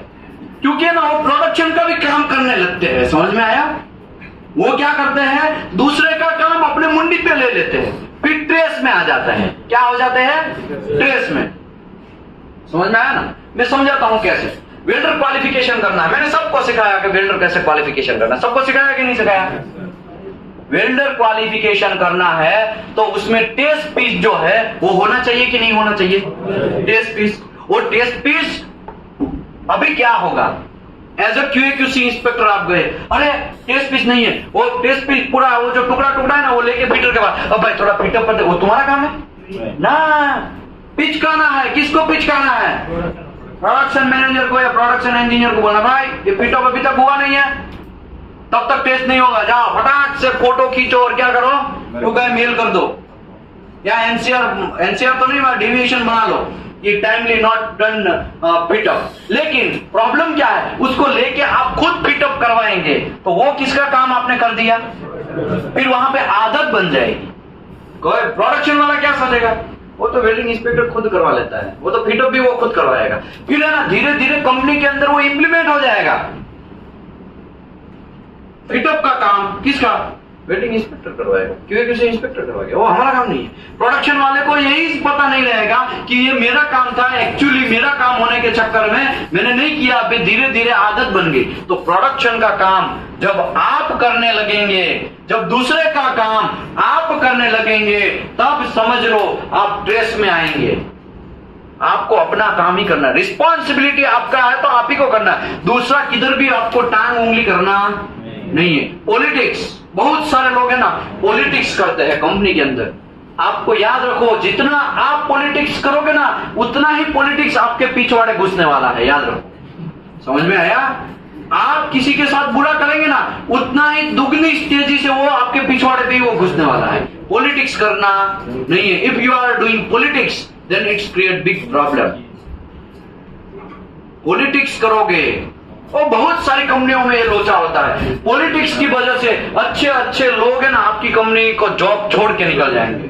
पॉलिटिक्स की वजह से आपकी कंपनी का ग्रोथ रुक जाएगा। पॉलिटिक्स की वजह से आपका भी ग्रोथ रुक जाएगा। पॉलिटिक्स की वजह से आप कभी बहुत सारे ठोकरें खाने पड़ेंगे। पॉलिटिक्स की वजह से अगर इंडिया में काम करें तो इतना बड़ा गाली भी पड़ेगा। समझ में आया? आपको पॉलिटिक्स नहीं करना। इसी को बोलते हैं गुड एटीट्यूड। क्या बोलते हैं? ओ मुन्ना भाई समझ में आ रहा है? गुड एटीट्यूड रखोगे तभी आप प्रॉपर वे से काम कर पाओगे। नॉलेज आपको करना क्या है? इसकी नॉलेज ही गेन करना है ना। हाँ भाई चल भाई ये पाइप का डाया हमारा नहीं, वो इतने में क्वालिफाई होता, आप लिख लो भाई। आपको ढुकाई करना है तो प्रोडक्शन वाली को ये डाया नहीं चलेगा, मुझे ये वेल्डर को इसी में क्वालिफाई करना है, मेरे को 2 इंच का ही चाहिए, मेरे को 3/4 का ही चाहिए। 3/4 का एक नहीं चलेगा। कितना चलेगा 3/4 का? 33 पॉइंट होता है ना ओटी। 33 पॉइंट उसको 3 2 पीस लेना पड़ेगा। कितना पीस लेना पड़ेगा? 2 पीस लेना पड़ेगा। और प्रोडक्शन वाला एक ही पीस मारेगा तो आपका बराबर क्या करना है? ठुकाई करना है भाई, 1 पीस घंटा चलेगा, बात करते हो 150 में मिनिमम होना चाहिए। आपको तो खाली बोलना ही है, लेकिन बोलने से भी आप थक जाएंगे तो फिर आपका मर्जी, तो आपको एयरलाइन छोड़ देना चाहिए। समझ में है ना?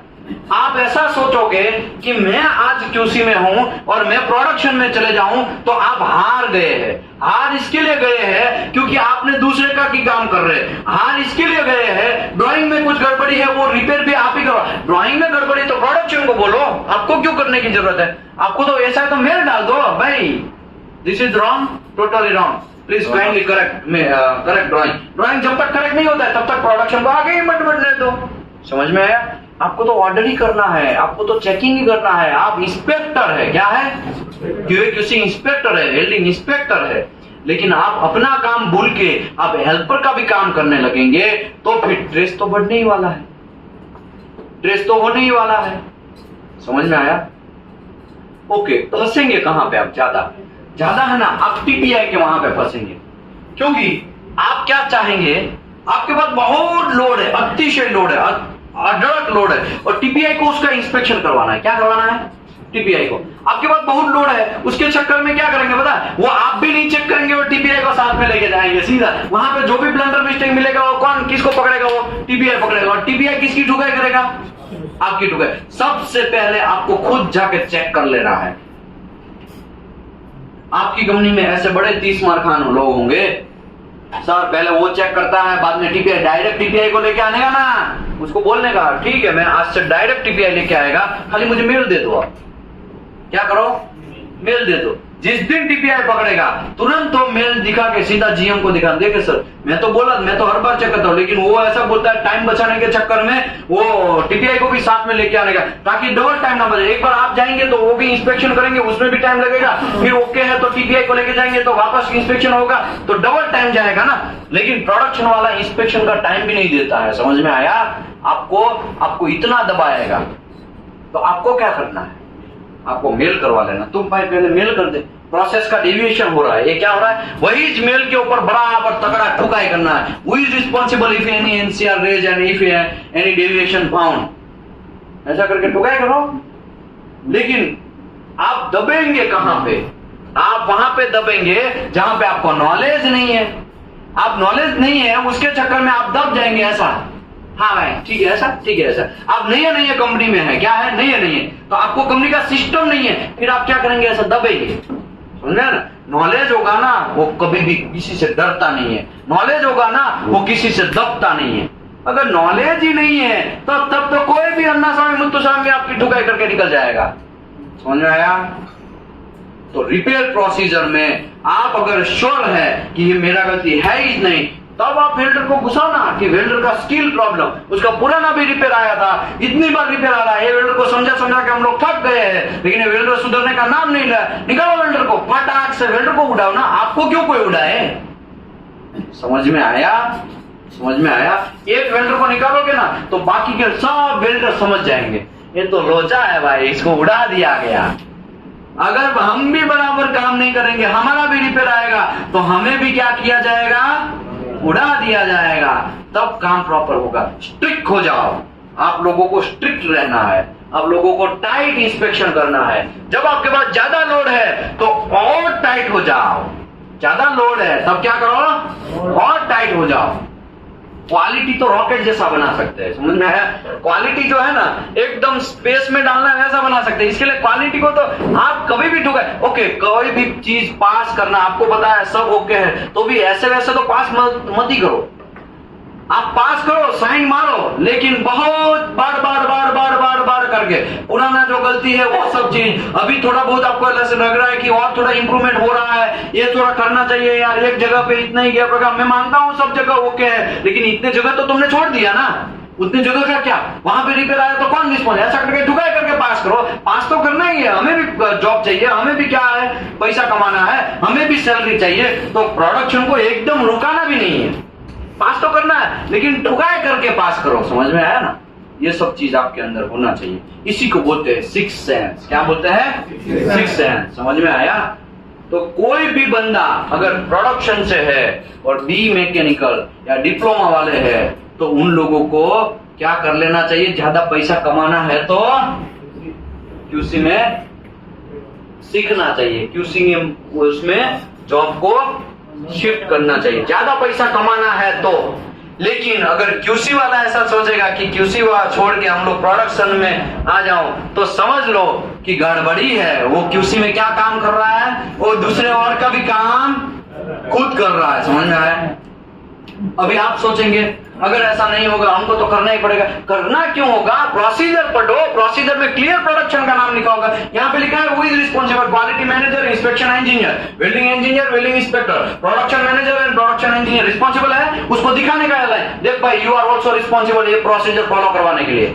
अगर तुम नहीं ध्यान दे रहे हो तो खटाक से मैं क्या करता हूँ, मेल टाइप करता हूँ और ठुकाई करता हूँ, तो तुरंत सुधर जाएगा। एक मेल जाएगा नहीं सुधरेगा, 2 मेल जाएगा नहीं सुधरेगा, तीसरे मेल में धीरे धीरे धीरे धीरे इसके अंदर बदलाव आने, फिर चौथे 5वें मेल में उसके अंदर डर बैठने लगेगा, 6ठे 7वें मेल में क्या करेगा पता है?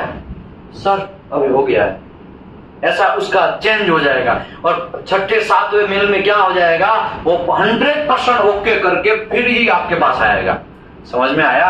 लेकिन सिस्टम बिगाड़ते कौन है? सिस्टम हम ही लोग खुद बिगाड़ते हैं। सिस्टम हम लोग क्यों बिगाड़ते हैं? क्योंकि हमें पहले तो पता नहीं होता है। हमारा ऊपर फोर्स होता है क्वालिटी मैनेजर, प्रोडक्शन मैनेजर का। इसकी वजह से हम खुद सिस्टम बिगाड़ने के लिए रिस्पॉन्सिबल है। ओ चाचा, हम लोग खुद रिस्पॉन्सिबल है। मुन्ना भाई फोकस करो, आगे बढ़ते हैं। रेफरेंस, ये प्रोसीजर जो है जनरल रिपेयर प्रोसीजर है, और एएसएमई सेक्शन 8 डिवीजन 1 डिवीजन 2 जो है उसका भी हम यूज करेंगे। ASME section 1 rules for power boiler के लिए भी और हीटिंग बॉयलर के लिए भी यूज करेंगे।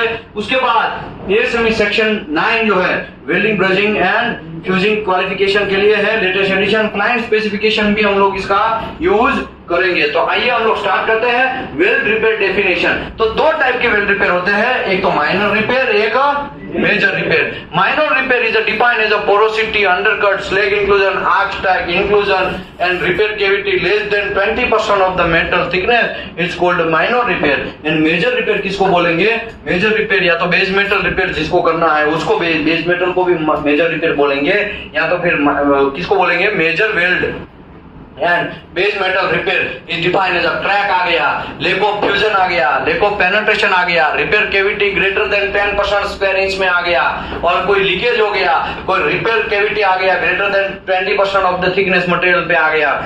20% मतलब क्या है? 100 mm का थिकनेस और 20 mm में रिपेयर है, तो उसको क्या बोलेंगे? मेजर रिपेयर बोलेंगे। समझ में आया? ऐसा ही नहीं है, कुछ नहीं है। वेल्ड बिल्डअप करना है, बटरिंग करना। बटरिंग का नाम सुना है किसी ने? बटरिंग का कितने लोगों ने सुना है? Buttering is the blunder mistake. याद रखो, बटरिंग आपको करना नहीं है। जिसने नाम सुना है वो अच्छी बात है, लेकिन जिसने नाम नहीं सुना है तो मैं समझा देता हूं, बटरिंग आपको किसी को भी करने देना नहीं है। Buttering is the blunder mistake. Buttering मतलब वेल्डिंग, जो बेस मेटल है ना, उससे वहां पे कुछ कांड हो गया है और वहां पे क्या हम फिलअप करते हैं वेल्डिंग और ग्राइंडिंग करके 0-0 दिखा देते हैं, उसको बटरिंग बोलते हैं। वैसा बटरिंग करना नहीं है। समझ में आया? बटरिंग मतलब वेल्ड मेटल से मटेरियल को भरना। फॉर एग्जांपल समझ लो यहाँ पे खड्डा हो गया, ये बेस मेटल है ना, ये बेस मेटल है ना, यहाँ पे इतना एरिया देखो, यहाँ पे खड्डा दिख रहा है। अभी मैं जाएगा, मैं चेक करेगा, ओ ये तो गड़बड़ी हो गया, ये नहीं चलेगा, ये तो कांड मिल गया, ऐसा करके मैं तो मेल ठोक देगा अगर क्यूसी में हो तो। लेकिन प्रोडक्शन वाला क्या करेगा? उसको क्या करेगा पता है? क्यूसी वाला पकड़ लेगा। क्यूसी वाला अगर कोई आए नहीं ना, तो भाई तू वहां पे खड़ा रहे, क्यूसी वाला आएगा ना तो तुरंत इशारा करने का, है ना। तब तक मैं क्या करता हूँ, यहाँ पे वेल्डिंग भर देता हूँ, और वेल्डिंग से थोड़ा बहुत JKW से क्या कर देगा, वो भर देगा, और थोड़ा थोड़ा क्या कर देगा, स्मूथ ग्राइंडिंग कर देगा, तो 0-0 हो जाएगा एकदम चकाचक, और बोलेगा साहब ओके है साहब। और वहां पे इशारे में हमने किया है भाई ये सब चीज। समझ में आया? हमारे साथ ये सब चीज हो चुका है, इसके लिए मैं आपको बोल रहा हूं। तो ये सब चीज आपको ध्यान रखना है, फोकस रखना है, और गड़बड़ी करना नहीं है। ठीक है, आगे बढ़ते हैं। मैन्युफैक्चरिंग एरर हो या as defect greater than acceptance standard हो, इन लेंथ हो या हाइड्रोटेज लीकेज हो, तो वो सब चीज जो है ना वो मेजर रिपेयर में आएगा। किसमें आएगा? मेजर रिपेयर में। अभी प्रोसीड्यूर, हम लोग प्रोसीड्यूर स्टार्ट करने से पहले 5 मिनट्स का ब्रेक लेते हैं। कितने मिनट का? 5 मिनट का। बहुत सारे लोग रोक के रखे हैं। चलो भाई स्टार्ट करेंगे। चलो 5 मिनट हो गया है, बहुत हो गया है। अभी प्रोसीड्यूर फोकस करो भाई। ओ मुन्ना भाई, आप थोड़ा यहाँ पे आ जाओ प्लीज, यहाँ पे आ जाओ, यहाँ पे आ जाओ।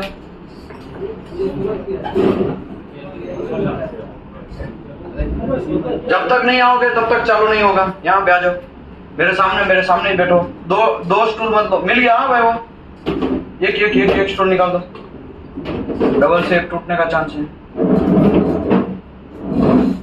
1 मिनट निकला मेरा, आगे बढ़ते हैं। प्रोसीड्यूर फोकस करो भाई। Procedure, welding inspector shall be responsible for preparing the procedure। Welding inspector जो है, क्योंकि रिपेयर किससे होता है? वेल्डिंग से होता है, तो प्रोसीजर किसको बनाना पड़ेगा? वेल्डिंग इंस्पेक्टर को ही बनाना पड़ेगा। कोई ऑप्शन नहीं है आपके पास, आपके पास कोई ऑप्शन नहीं है। आप ही को वेल्डिंग इंस्पेक्टर या तो फिर QAQC इंस्पेक्टर को ही प्रोसीजर बनाना पड़ेगा। क्योंकि क्या चीज डालना है, कैसे प्रिकॉशन लेना है, वो कौन रिस्पॉन्सिबल है? वो किसको पता होगा? क्वालिटी इंस्पेक्टर को पता होगा, वेल्डिंग इंस्पेक्टर को पता होगा। कैसे काम करवाना है, rules and regulation, ASME code या स्टैंडर्ड किसको पता होगा? QAQC इंस्पेक्टर, वेल्डिंग इंस्पेक्टर को पता होगा। इसके लिए रूल्स एंड रेगुलेशन तैयार कौन करेगा? आप लोग तैयार करेंगे। समझ में आया? ये प्रोसीड्यूर, ये रूल्स एंड रेगुलेशन है, वो तैयार कौन करेगा? QAQC इंस्पेक्टर तैयार करेगा। समझ में आया? आगे बढ़ते हैं। Welding inspector shall be responsible for preparing the procedure and monitoring the repair. बोले प्रोसीजर कौन बनाएगा? रूल्स कौन बनाएगा? रूल्स कौन बनाएगा? वेल्डिंग इंस्पेक्टर या QAQC इंस्पेक्टर। और उसको मॉनिटर भी, वो मैंने जो रूल्स बनाया है उसके हिसाब से काम हो रहा है कि नहीं हो रहा है, वो भी कौन देखेगा? QAQC इंस्पेक्टर या वेल्डिंग इंस्पेक्टर। समझ में आया? तो आप खाली प्रोसीजर बना के हैं मेरा काम हो गया, घंटा ऐसा नहीं होता है। आपको वो प्रोसीजर को फॉलो भी करवाना है, वो प्रोसीजर को मॉनिटर भी करना है। समझ में आया कि नहीं आया? आगे बढ़ते हैं। एनडीटी, बैठो। एनडीटी एक्टिविटी भी होगा कि नहीं होगा, कैसे होगा, रूल्स एंड रेगुलेशन, वो भी कौन रिस्पॉन्सिबल है? QC इंस्पेक्टर रिस्पॉन्सिबल है। तो आपको ये फोकस करना पड़ेगा। ये जो हमारा कोर्स जो है वो QAQC इंस्पेक्टर का कोर्स है। किसका कोर्स है? QAQC इंस्पेक्टर का। तो जितना इंस्पेक्टर का ड्यूटी है वैसा सब चीज आप रिस्पॉन्सिबल है, आपको देखना है। ओके, एनडीटी इंस्पेक्टर प्रॉपर काम कर रहा है कि नहीं कर रहा है, वो भी किसको देखना है? QAQC इंस्पेक्टर को। समझ में आया? ये कोई एनडीटी का क्लास नहीं है, तो आपके दिमाग में ये नहीं घुसड़ने का कि हम तो एनडीटी सीख रहे हैं तो एनडीटी का क्लास नहीं है। ये वेल्डिंग इंस्पेक्टर, QAQC इंस्पेक्टर का क्लास है। तो एनडीटी इंस्पेक्टर भी रिपोर्टिंग किसको करेगा? आप ही लोगों को करेगा। समझ में आया? बातें समझ में आ रही है? तो आपको ये फोकस करना पड़ेगा। कुछ कांड हो गया, कुछ गड़बड़ी किया, एनडीटी इंस्पेक्टर ने गड़बड़ी किया, प्रोडक्शन इंजीनियर ने गड़बड़ी किया, कुछ दूसरा ही कुछ कांड हो गया, वेल्डर ने गड़बड़ी किया, फिटर ने कुछ अलग काम किया, तो आपके पास अथॉरिटी, आपके पास ब्रह्मास्त्र है। और वो ब्रह्मास्त्र का नाम क्या है?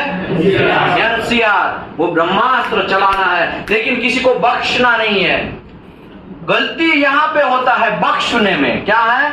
गलती यहां होता है।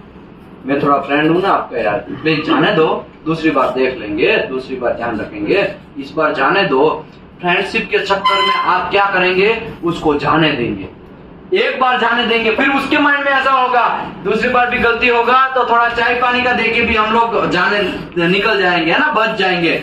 ऐसा करना नहीं है। चाय पानी गया तुम्हारे घर पे, चाय पानी जो है ना कंपनी के बाहर, यहाँ पे तो रूल्स एंड रेगुलेशन मैंने बनाया है, वैसे नहीं काम किया तो तुमको बजाया जाएगा। याद रखो, ऐसा आप टाइट होंगे ना तभी जाके क्वालिटी इंस्पेक्शन काम करने का मजा आएगा।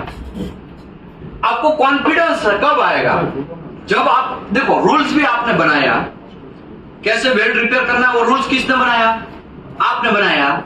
अभी आप बोलेंगे साहब हमको पता नहीं है, हमको पता नहीं है। ऐसा अगर होगा तो आप वो पोजीशन पे नहीं होंगे, क्योंकि पता होगा इसके लिए तो वो पोजीशन पे आप काम कर रहे हैं। समझे? रूल्स आपने बनाया, वो रूल्स को फॉलो भी करवाने का आपका जिम्मेदारी है। बराबर आपको तो बैठे बैठे पिचकाना है लोगों को। भाई आपको करना क्या है? आपको बराबर पिचकाना है, मतलब बोलना है। बोलने से ही आपका काम बन जाए तो फिर लड़ाई करने की क्या जरूरत? मेरे एक बॉस थे, वो बहुत कम बोलते थे, बहुत कम बोलते थे, बहुत कम। आज उसका जब मैं बोला, थोड़े टाइम पहले हमने डिस्कशन किया, कंपनी के हेड बन चुके हैं अभी। क्या है? कंपनी के हेड। बहुत कम बोलते थे, जो भी है खाली एक ही डिस्कशन, अशरफ भाई मैंने आपको ये काम करने के लिए बोला तो किया क्या? बस उतना बोल के निकल जाएंगे। अशरफ भाई किया नहीं किया वो तभी बोलेंगे क्योंकि नहीं किया होगा, इसके लिए वो बोलेंगे। समझ में आया? वो इतना सा ही बोलता है, इतना सा ही बोलेगा, लेकिन आपको पूरा हिला के रख देगा। इतना सा ही बोलेगा वो, और वो उसके पास प्रूफ के साथ सब चीज होगा। आप सोचो कम बोलने का फायदा कितना है। ज्यादा बोलोगे ना तो आपका किधर ना किधर बोलने में गलती हो सकता है। ज्यादा बोलोगे तो किधर ना किधर बोलने में गलती हो सकता है। कम बोलने से आप सोचो 10 साल राज कर लिया मनमोहन साहब ने, बिना बोले। वरना उसको लोगों को पता था, पहली टर्म उसकी थोड़ी लास्ट जो टाइम हुआ ना, पहली टर्म का लास्ट टाइम में बहुत करप्शन हुआ।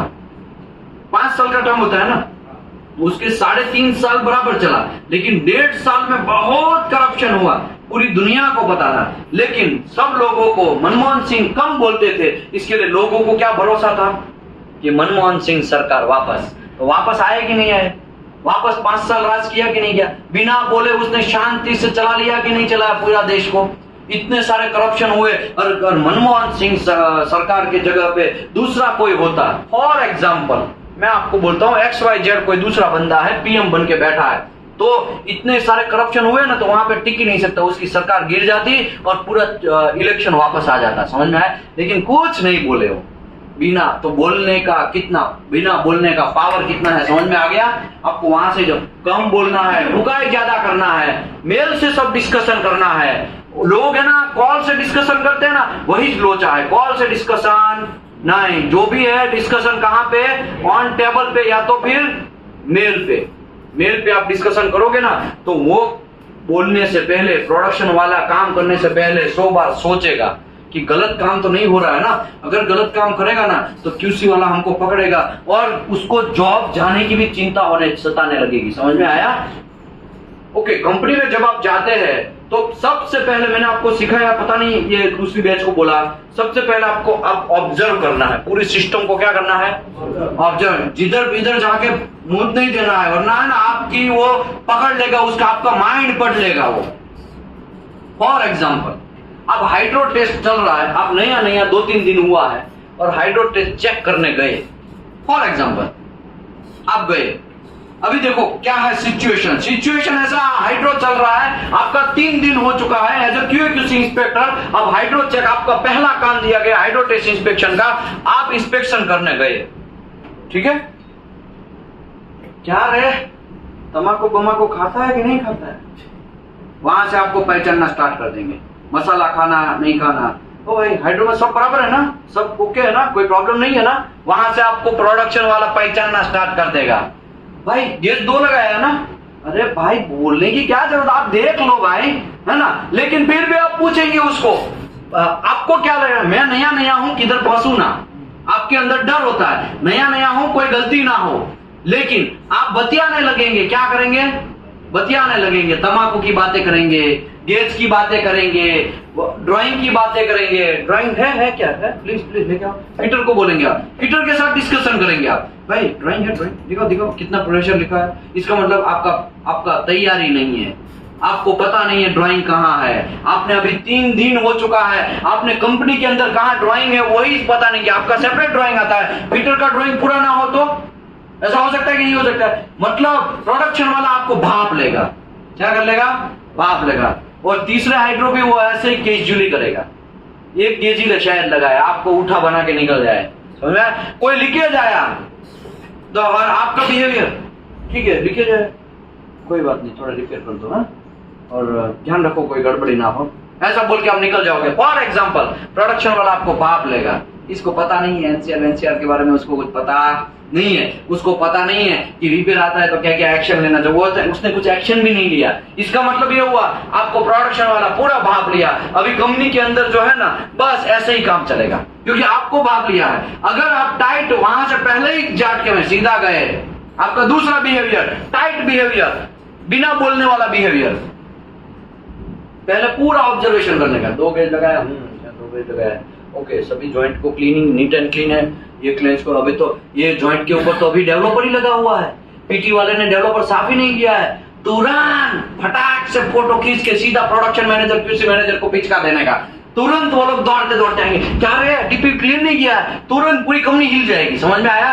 तो आपका वहां पे प्रोडक्शन वाला बिहेवियर चेक कर लेगा, चलो ये तो छोटा सा बात है, बोल भी वो ऊपर तक पहुंचा दिया, ध्यान रखना पड़ेगा भाई, बहुत टाइट आदमी है। समझ में आया? थोड़ा सा भी लीकेज हुआ तुरंत एनसीआर बना लेना है, फटाक से एनसीआर बना, सीधा ब्रह्मास्त्र तक उसके पिछवाड़े घुस गया तो उसकी बयान बच जाएगी। आपको दूसरी बार हाइड्रो करेगा ना, बहुत ध्यान रख के वो करेगा।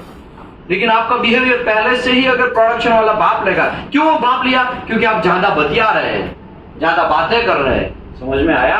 तो इसके लिए आपको पूरा फोकस करके कहां पे क्या बोलना है, किसके सामने क्या बोलना है। पीटर के सामने आपको कोई डिस्कशन, आपका जिम्मेदारी है क्या पीटर के साथ बात करने का? क्यों वहां पे बात करना है? तंबाकू मांगने का, खैनी मांगने का आपका काम था क्या? अरे भाई खाना ही है तो कंपनी के बाहर मिलता है, वहां से खा लो। समझ में आया? तो आपको पहचान लेना नहीं चाहिए, कोई भी बंदा आपको पहचानना नहीं चाहिए। आप अंदर से कितना आपके पास समझ लो जीरो नॉलेज है, क्या है? जीरो नॉलेज है, लेकिन फिर भी कुछ भी नहीं बोलेंगे ना तो भी लोग शायद डरने लगेंगे। समझ में आया?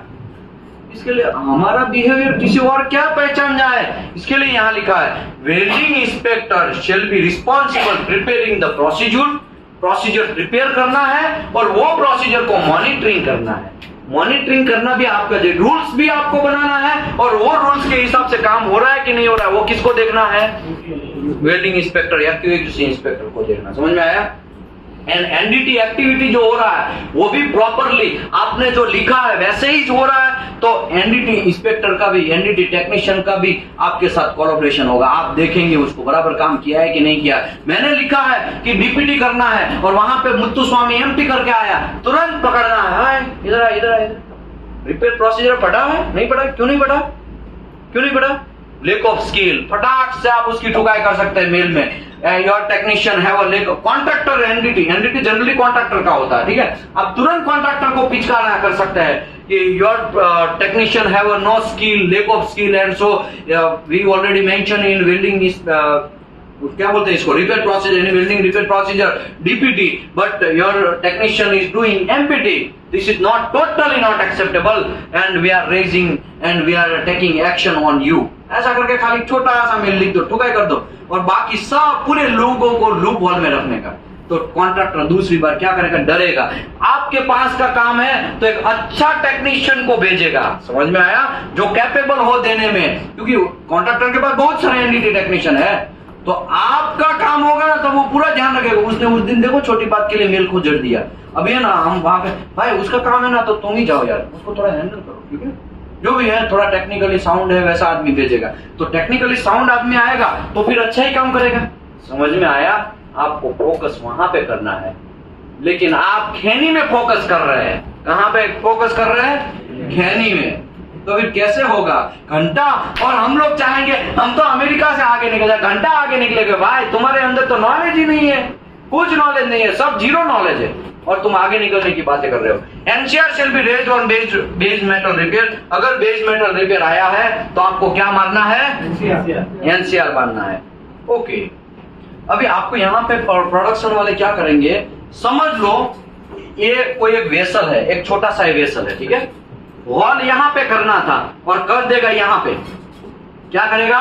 वॉल यहाँ पे करना था और यहाँ पे कर देगा। फिर पता चलेगा उसको, अरे यार गलत वॉल हो गया है, तो रात में वो क्या करेगा पता है? वहां पे पैच वर्क करेगा। क्या करेगा? Patch work. क्यों रात में करेगा?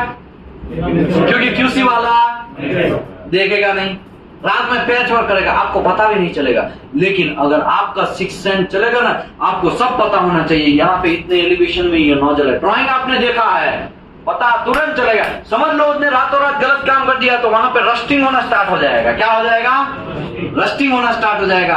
तुरंत पकड़ लेगा, भाई ये एरिया नया क्यों है ये। फिर अंदर जाके प्रेशर वेसल के अंदर जाके चेक करने का, बड़ा कुछ ना कुछ तो गलती हो ही जाता है उन लोगों से, याद रखो। तो पकड़ लेना है। यहाँ पे कुछ ना कुछ बड़ा ब्लंडर मिस्टेक हुआ है, अभी छोड़ना नहीं है। पूरे फोटोग्राफ पूरा पीटर को मिलना है, इन्वेस्टिगेशन स्टार्ट कर देना है, क्या कांड हो गया, और पूरा कांड को पकड़ लेना है। और वो पूरा का पूरा जीएम या मैनेजर या वेल्डिंग मैनेजर या वेल्डिंग सुपरवाइजर या तो प्रोडक्शन मैनेजर या क्वालिटी क्यूसी मैनेजर के पास प्रेजेंट कर देना है पूरा। सर ऐसा ऐसा हुआ है, रात में कुछ ना कुछ हुआ है, यहाँ पे देखो ये मेरे पास प्रूफ है, यहाँ पे कुछ था और डीपीडी भी किया हुआ है, यहाँ पे कटा गया है और इसका वेल्डिंग भी वापस मारा गया है। तो ये है ब्लंडर मिस्टेक, ये है क्वालिटी डेविएशन। सर आप एक्शन लो, स्टार्ट करो या मैं एक्शन लो, तुरंत एनसीआर बना के फिर तो आप थोड़ा सा इन्वेस्टिगेशन करेंगे ना, तुरंत पकड़ा जाएगा वो, फिर तुरंत अपने हथियार डाल देगा। हाँ वो थोड़ा हॉल हो गया था तो इसके लिए हमने मार दिया, किसी को पता नहीं, ऐसा सोच के वो हथियार डाल देगा। चोर को एक बार पकड़ लोगे ना, फिर तो चोर कबूल करने ही वाला, क्योंकि प्रूफ होगा आपके पास। समझ में आया ना, ऐसे पकड़ना। आप पुलिस वाले हैं। आगे बढ़ते हैं। In case of the major repair, अगर आपका मेजर कोई रिपेयर आता है, मेजर रिपेयर, ओ भाई क्या हो गया, major repair procedure shall be submitted authorised inspector and review the client for approval. अगर कोई मेजर रिपेयर है, कोई बेस मेटल टूट गया है या तो फिर लेको फ्यूजन लेको पेनिट्रेशन है, उसको रिपेयर करना है, तो आपको रिपेयर प्रोसीजर पहले, ये मैं बोला ना यहाँ पे, ये responsible to preparing the procedure, आपको रिपेयर प्रोसीजर बनाना है। बनाने के बाद फिर आपका ही रूल्स, ऐसा नहीं होता, आपको भी अप्रूवल करवाना पड़ेगा। वो रिपेयर प्रोसीजर बराबर बनाया है, सब चीज लिखा है, ओके है, वैसा आपको क्लाइंट को भेजना पड़ेगा। क्लाइंट उसके ऊपर क्या करेगा, थप्पा लगाएगा कि हाँ भाई अभी ओके, इसी के हिसाब से काम होगा। क्लाइंट को भी लूप में लेना है, फिर वो प्रोसेस अप्रूव होता है। तो कोई भी मेजर रिपेयर आता है तो आपको क्लाइंट से क्या करवाना पड़ेगा, अप्रूवल लेना पड़ेगा। समझ में आया। Major defect shall not be repaired until the written procedure each individual repair and be reviewed and accepted. Major जो repair है, क्या लिखा है, major defect shall not be repaired until, major repair कोई अभी आया तो तब तक उसको हाथ नहीं लगाना है जब तक उसका प्रोसीजर बन जाए। समझ में आया। प्रोसीजर जब तक नहीं बनेगा, ओके। अब आप बोलेंगे यार रिपेयर में क्या प्रोसीजर, भाई बहुत सारे प्रोसीजर होते हैं। रिपेयर आया तो उसको कैसे रिपेयर करेंगे, क्या क्या एनडीटी करेंगे, कैसे वेल्डिंग मारेंगे, वेल्डर कौन रहेगा, क्वालिफाइड वेल्डर रहेगा कि अनक्वालिफाइड भी चलेगा, उसके बाद उसका पीडब्ल्यूएसटी करना है कि नहीं करना है, उसके बाद हाइड्रो में क्या करना है, बहुत सारे रूल्स एंड रेगुलेशन होते हैं। तो जब आप रिपेयर प्रोसीजर बनाते हैं तब आपको ये ध्यान रखना है कि रिटर्न प्रोसीजर प्रॉपर बने, और जब तक रिटर्न प्रोसीजर नहीं बनता है तब तक खाचर पाचर रिपेयर करना स्टार्ट करना नहीं है, तब तक रुक जाना। ठीक है। And each individual repair has been reviewed and accepted. आपको एक एक इंडिविजुअल रिपेयर को ध्यान रखें। Base metal and weld repair shall be made with the same type of welding consumable. देखो यहाँ पे बहुत डेंजरस लिखा, welding procedure and already approved by client. अभी बेस मेटल ये है कार्बन स्टील का, और इसमें रिपेयर आया, ये स्टेनलेस स्टील का समझ लो। यहाँ पे वेल्डिंग में रिपेयर आया और यहाँ पे आप कार्बन स्टील का इलेक्ट्रोड घुसेंगे तो चलेगा, है स्टेनलेस स्टील, लेकिन आप उसमें घुसेड़ेंगे कार्बन स्टील का तो रिपेयर होगा वापस कि नहीं होगा, वापस रिपेयर आएगा, है ना। स्टेनलेस स्टील का मटेरियल, उसमें आप कार्बन स्टील का इलेक्ट्रोड या फिलर घुसाओगे तो वापस रिपेयर आएगा। तो आपको यह ध्यान रखना है कि यहाँ पे जो इलेक्ट्रोड यूज कर रहे हैं वो एज पर अप्रूव्ड WPS होना चाहिए। समझ में आया। आगे, all base metal and welding repair shall be performed by the qualified welder only. Okay, इसमें अनक्वालिफाइड वेल्डर यूज करोगे तो चलेगा। एक तो ब्लंडर मिस्टेक हुआ, ऊपर से अभी भी आप क्या कर रहे हैं, अनक्वालिफाइड वेल्डर घुसेड़ रहे हैं, ये तो ब्लंडर का ब्लंडर मिस्टेक हो गया। समझ में आया। तो क्वालिफाइड वेल्डर यूज करना है। And defect shall be removed other by grinding. अब आपके पास 3 तरीके हैं। कितने तरीके हैं, 3 तरीके हैं डिफेक्ट रिमूव करने के। एक तो ग्राइंडिंग से आप रिमूव करो, ठीक है। ग्राइंडिंग व्हील कहाँ गया, हाँ यहाँ पे है ना, ये ग्राइंडर है, ये ग्राइंडर हमारे पास यहाँ पे ग्राइंडर भी पीछे पड़ा है, पता है ना। देखो ग्राइंडर, आप ग्राइंडिंग से ऐसा रिपेयर करते जाओगे, ठीक है। यहाँ पे समझो रिपेयर आया, ये ग्राइंडिंग से रिपेयर कर सकते हैं। इसको कैसे रिपेयर कर सकते हैं, ग्राइंडिंग से। ये मेरा हाथ चल रहा नहीं, ऐसा ग्राइंडिंग मशीन आता है, ठीक है, वो ग्राइंडिंग मशीन से आप रिपेयर करोगे, पहला तरीका। दूसरा तरीका क्या है, एयर गाउजिंग या grinding to clean. Air gouging, किसी ने एयर गाउजिंग देखा है, एयर गाउजिंग नहीं देखा? देखो मैं दिखाता हूँ, ये एयर गाउजिंग है, देखा आपने? ये इतना बड़ा इलेक्ट्रोड आता है, जब कोई भी मेटल को तोड़ना है तो आवाज आता है, टू टू टू टू टू टू ऐसा करके आवाज आता है, बहुत डेंजरस आवाज आता है, थोड़ा कान भी मजा नहीं आता वैसा आवाज आता है, ठीक है ना? ऐसा करके मेटल को निकाला जाता है। मैं एक निकालता हुआ एक बंदे को दिखाता हूँ, देखो ये तो वेल्डिंग, ये क्या कर रहा है? एयर गाउजिंग ही कर रहा है, देखो वो इलेक्ट्रोड है, ये भी एयर गाउजिंग कर रहा है, इतने सारे एयर गाउजिंग कर रहा है। एयर गाउजिंग मतलब पूरा वेल्डिंग निकलेगा यहाँ से, क्या निकलेगा? वेल्डिंग निकल, ये इतने सारे, ये जो निकल रहा है ना, ये इतने सारे ये तड़के निकल रहे हैं ना, ये क्या है? ये सब चीज मेटल निकल रहा है, क्या है? कचरा मेटल निकल रहा है। यहाँ पे देखो इसके पास इतने सारे हैं, और भी होगा एयर गाउजिंग का। ये भाई साहब ग्राइंडिंग कर रहे हैं, क्या कर रहे हैं? एयर गाउजिंग कर रहे हैं, ग्राइंडिंग कर रहे हैं, ठीक है? ये ग्राइंडिंग मशीन है, देखो ये इसका व्हील है, ये क्या है? ये इसका व्हील ऐसे लगाया हुआ है, ठीक है? ये ग्राइंडिंग मशीन है। तो ये सब चीज आपको ध्यान रखना है। पहला कौन सा तरीका है? ग्राइंडिंग से। अगर बहुत ज्यादा थिकनेस में आपको वो करना है, रिपेयर करना है, तो एयर गाउजिंग का यूज करना है। किसका यूज करना है? एयर गाउजिंग का। ये वायर व्हील है, देखा आपने? किसी ने देखा? दिख रहा है? दिख रहा है? नहीं दिख रहा है तो कोई बात नहीं। ये आर्क वेल्डिंग है, क्या है? आर्क वेल्डिंग के क्या है? आर्क वेल्डिंग, ये भी आर्क वेल्डिंग है। ये आर्क वेल्डिंग का क्या है? केबल है, अर्थिंग केबल वगैरह सब चीज। ये भाई साहब ने एक पेच मारा है, देखा आपने? पेच मारा है ऐसा, वो चिपटी लिया क्या बोलते हैं, पैंट फट जाता है पिचू से, तो क्या करते हैं? Patch work. ये पैच वर्क किया, देखा आपने? हाँ पैड प्लेट, पैड प्लेट है क्या? नहीं आरएफ प्लेट नहीं है, पैच वर्क किया है।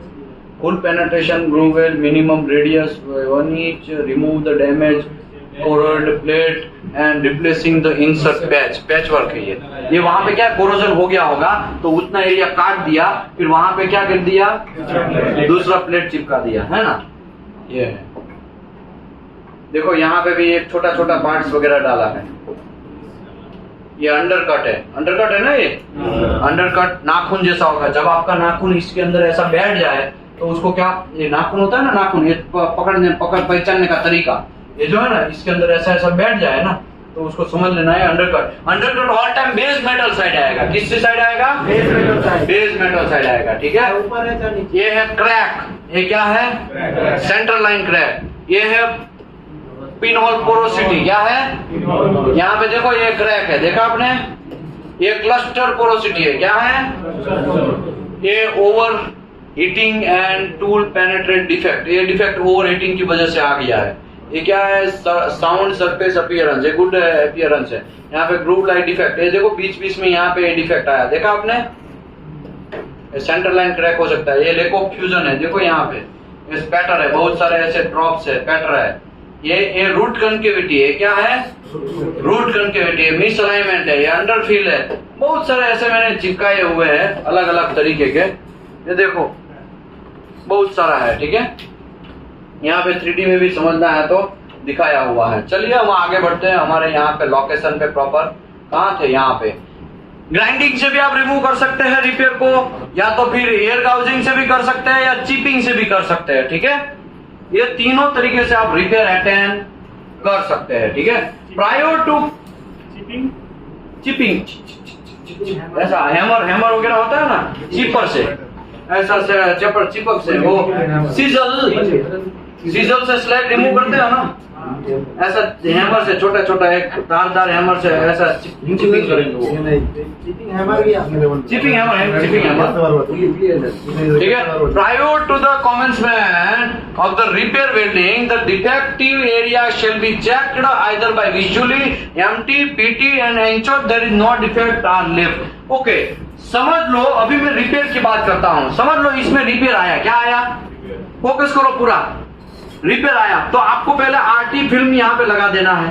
आरटी फिल्म का ट्रेसिंग पेपर है वो लगा देना है, या यूटी वाले ने मार्क किया होगा तो उतने ग्राइंडिंग से पहले दूषित एरिया जो है वो निकाल देना है। क्या अभी ऑपरेशन की बात चल रही है? अभी समझो हमारे बॉडी में कुछ कांड होता है तो ऑपरेशन होता है कि नहीं होता है? अभी ऑपरेशन अभी स्टार्ट हो गया है। क्या हो गया है? Operation start. रिपेयर आया वो पता चल, हमने बहुत ध्यान रखा, वेंडर को ध्यान रखा, इलेक्ट्रोड को ध्यान रखा, सब चीज आरटी बारटी पीटी एमटी आरटी सभी जगह पे ध्यान रखा, लेकिन फिर भी छोटा सा एक रिपेयर आ गया। तो रिपेयर आने के टाइम पे आपको पहले जाना है, मार्क करना हो लोकेशन। लोकेशन को क्या करना है?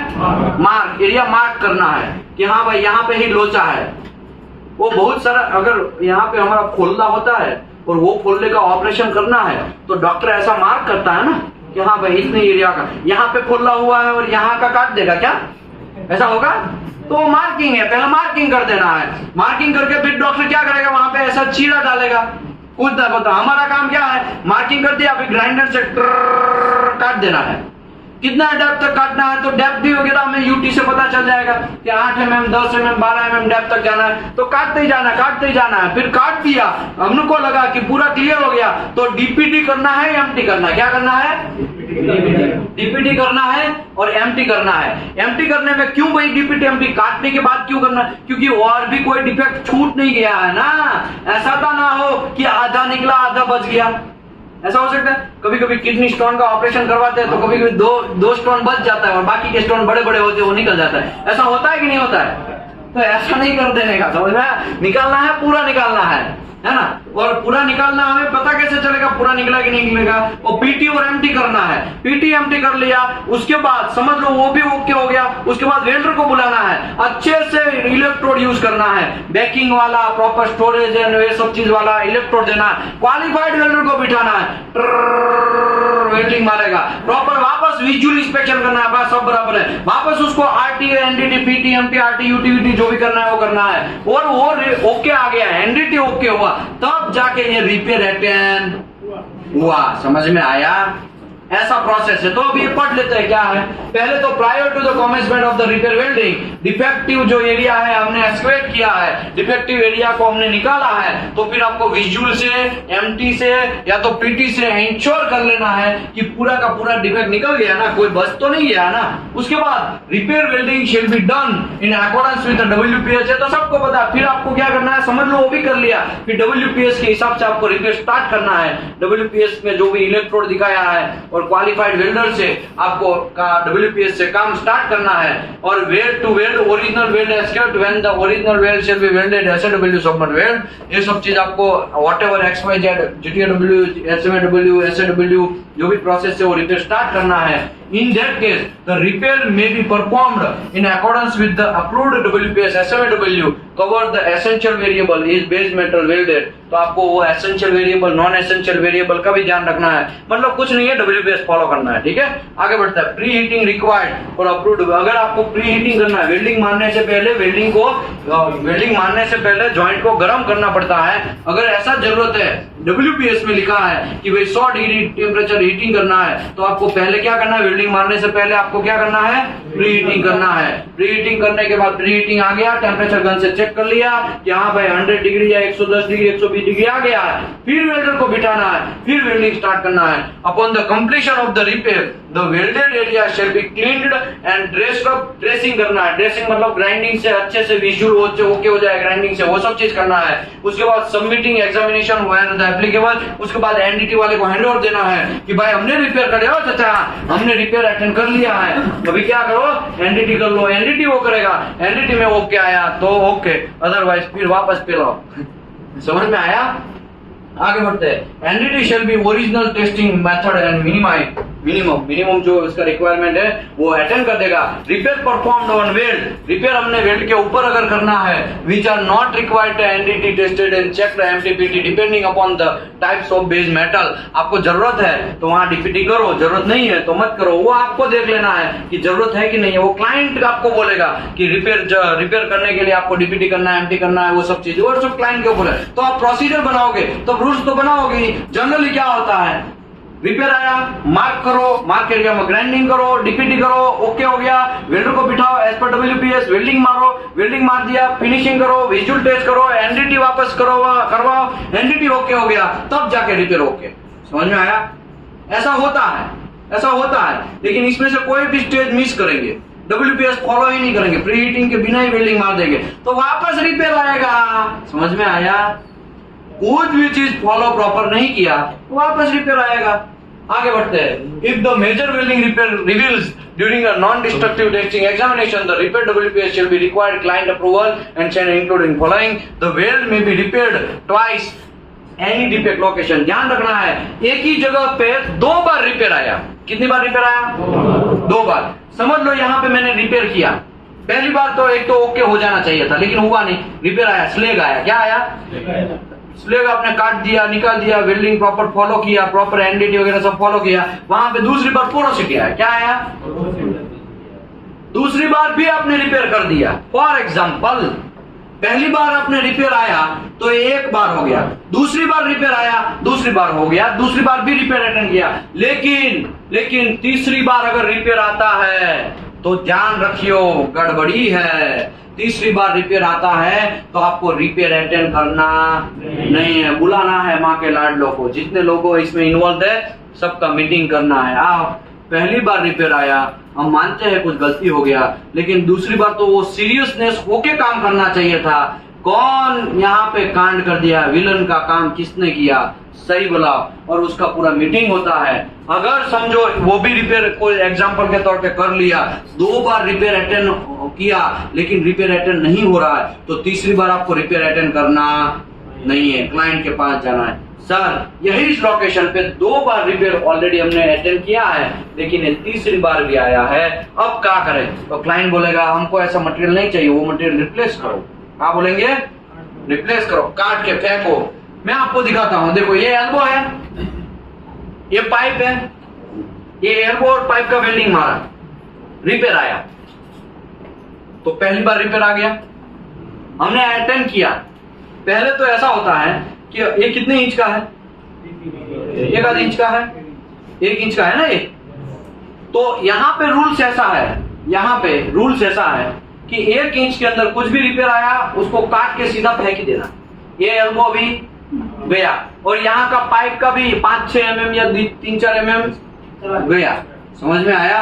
ये काट ही देना है, ऐसा रूल्स है। समझ लो बहुत बड़ा एल्बो है, बहुत बड़ा एल्बो है और वहां पे रिपेयर आया, 3 इंच का एल्बो है। कितने इंच का? चलो 8 इंच का समझो, 8 इंच का एल्बो है, रिपेयर आया तो उतने एरिया में आपने रिपेयर कर दिया, ठीक है, ये पहला रिपेयर हो गया। फिर वापस आपने रिपेयर अटेंड करने के बाद एनडीटी किया, वापस रिपेयर आया तो फिर आप दूसरी बार भी अटेंड करेंगे। दूसरी बार भी फॉर एग्जांपल आपने अटेंड कर लिया, लेकिन फिर भी अभी रिपेयर निकला नहीं, अभी तीसरा कोई रिपेयर आया वहां पे वही लोकेशन पे, तो तीसरी बार अटेंड करना, क्योंकि यहाँ पे हीटिंग होने की वजह से हीट इनपुट बढ़ जाएगा। क्या बढ़ जाएगा? Heat input. फ्यूचर में भले ही आप रिपेयर ओके करके कर दो, लेकिन यहाँ से जॉइंट फट जाएगा, तो इसका कुछ एरिया दूषित एरिया उसको भी काटना है, ये एल्बो भी गया, फेंक देना है। समझ आया? या तो फिर क्लाइंट से आपको अप्रूवल लेना है, क्लाइंट को पूछना है कि अब क्या करें भैया, अब क्या करें। मैंने खुद चेक किया है, मेरे को एक ही जगह पे 3-3 बार रिपेयर आए हुए हैं। कितनी बार? 3 बार। और मैंने यही हाथों से एल्बो काटने का परमिशन दिया है, एल्बो काटो और फेंको। समझ में आया? 3 बार आया हुआ। तो ध्यान रखना है, 2 बार से ज्यादा अगर रिपेयर आते हैं तो आपको क्लाइंट को स्पेशल इन्फॉर्म करना है। क्या करना है? If the weld repair is performed after PWST, then separate method statement shall be as per prepared and including PWST required or not submitting the client EI prior to the repair। देखो PWST का कल session चलने वाला है। क्या चलने वाला है? कल। तो ये लाइन है ना, कल आपको थोड़ा डेप्थ में समझाएगा मैं, अभी मैं नहीं समझा रहा हूं। उसका समझने के लिए ऐसा है कि भाई PWST करना है तो आपको ध्यान रखना है रिपेयर कैसे करना है, एनडीटी कैसे करना है। क्योंकि समझ लो ये जॉइंट का PWST है, समझ लो ये वेल्डिंग आपने मारा, ये वेल्डिंग मारा। अभी वेल्डिंग मारने के बाद आप क्या सोचेंगे कि मेरा टाइम बच जाए, इसके लिए उसका PWST कर देंगे, ठीक है, PWST कर देंगे। फिर इसका रिपेयर आया, आरटी करेंगे, एनडीटी तो कर रहे हैं, एनडीटी करेंगे, एनडीटी करेंगे तो इसमें रिपेयर आया, तो आप रिपेयर अटेंड करेंगे, रिपेयर अटेंड हो गया, रिपेयर ओके हो गया, आरटीबी हो गया, ओके हो गया, तो उसका पीडब्ल्यूएसटी तो बाकी रह गया ना, क्योंकि एक बार पीडब्ल्यूएसटी किया, दूसरी बार उसमें आप कुछ टच नहीं कर सकते। अगर टच करना है, वेल्डिंग वगैरह सब चीज करना है, तो आपको वापस पीडब्ल्यूएसटी करना पड़ेगा, इसके लिए वापस करना पड़ेगा, ये तो टाइम कंज्यूमिंग हो जाएगा। इससे अच्छा बेस्ट ऑप्शन क्या है, भले थोड़ा टाइम लगे, थोड़ा पैसा जाए, पहले इसको वेल्डिंग मारो, एनडीटी करो, एनडीटी ओके होता है तो ही पीडब्ल्यूएसटी करो, समझ में? पीडब्ल्यूएसटी ध्यान रखो लास्ट में डालो, क्या डालो? लास्ट में। लेकिन लोग पैसा बचाने के चक्कर में, गाय के चक्कर में जल्दी पीडब्ल्यूएसटी कर देते हैं, ठीक है? हाँ, आफ्टर पीडब्ल्यूएसटी रिपेयर, बिफोर पीडब्ल्यूएसटी, बहुत सारा, वो मैं कल आपको पूरा डेप्थ में समझाएगा, ठीक है? क्योंकि कल का पूरा दिन खाली पीडब्ल्यूएसटी का है। किसका है? पीडब्ल्यूएसटी का। Document after successful completion of weld repair, all reports shall be prepared and signed by the welding inspector, QAQC inspector, and presented to client or AI for review. जितना भी रिपेयर हो चुका है उसका सब डॉक्यूमेंट रखने का। साहब इसमें क्या डॉक्यूमेंट की जरूरत है? मैं आपको बोलता हूँ क्या डॉक्यूमेंट की जरूरत है। पहला आपको डॉक्यूमेंट क्या जरूरत पड़ेगा? Repair procedure. क्या पड़ेगा? क्योंकि रिपेयर प्रोसीजर के बिना तो आपको रिपेयर ही नहीं करना है। पहला ये डॉक्यूमेंट की जरूरत पड़ेगी। रिपेयर आया है, रिपेयर आया है, इसके लिए दूसरा रिपेयर एनडीटी रिपोर्ट कि कहां पे रिपेयर है, ठीक है? तीसरा रूट कॉज एनालिसिस, ठीक है? रूट कॉज एनालिसिस का भी जरूरत पड़ेगा कि भाई कौन से रीजन की वजह से रिपेयर आया, वो सब चीज चाहिए। जो वेल्डिंग इंस्पेक्टर सबमिट करता है रूट कॉज एनालिसिस, उसकी बात चल रही है। ओ चाचा, अशरफ भाई, सुबियान भाई। तीसरा कोई बोलेगा कौन सा है? यस, WQT एंड WPS चाहिए। समझ में आया? उसके पीछे लगाना है। पांचवा और क्या चाहिए? इतना सारा समझाने के बाद आपका दिमाग के चक्षु खुल जाने चाहिए। और क्या चाहिए? सोचो।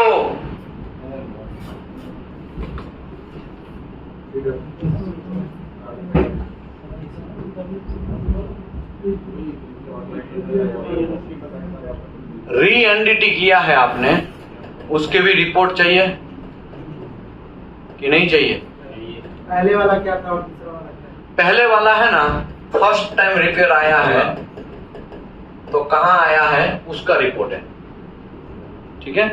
दूसरी बार सेकंड टाइम ओके हुआ है उसका री एनडीटी, उसमें पीटी हो, एमटी हो, आरटी हो, यूटी है, व्हाटएवर, ठीक है? ये सब रिपोर्ट चाहिए।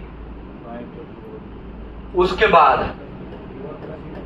एनसीआर चाहिए। एनसीआर भी लगाना, क्योंकि रिपेयर आया होगा तो एनसीआर भी आपने ठोका ही होगा, तो एनसीआर का कॉपी चाहिए। क्या? हाँ, रिवर्क शीट चाहिए,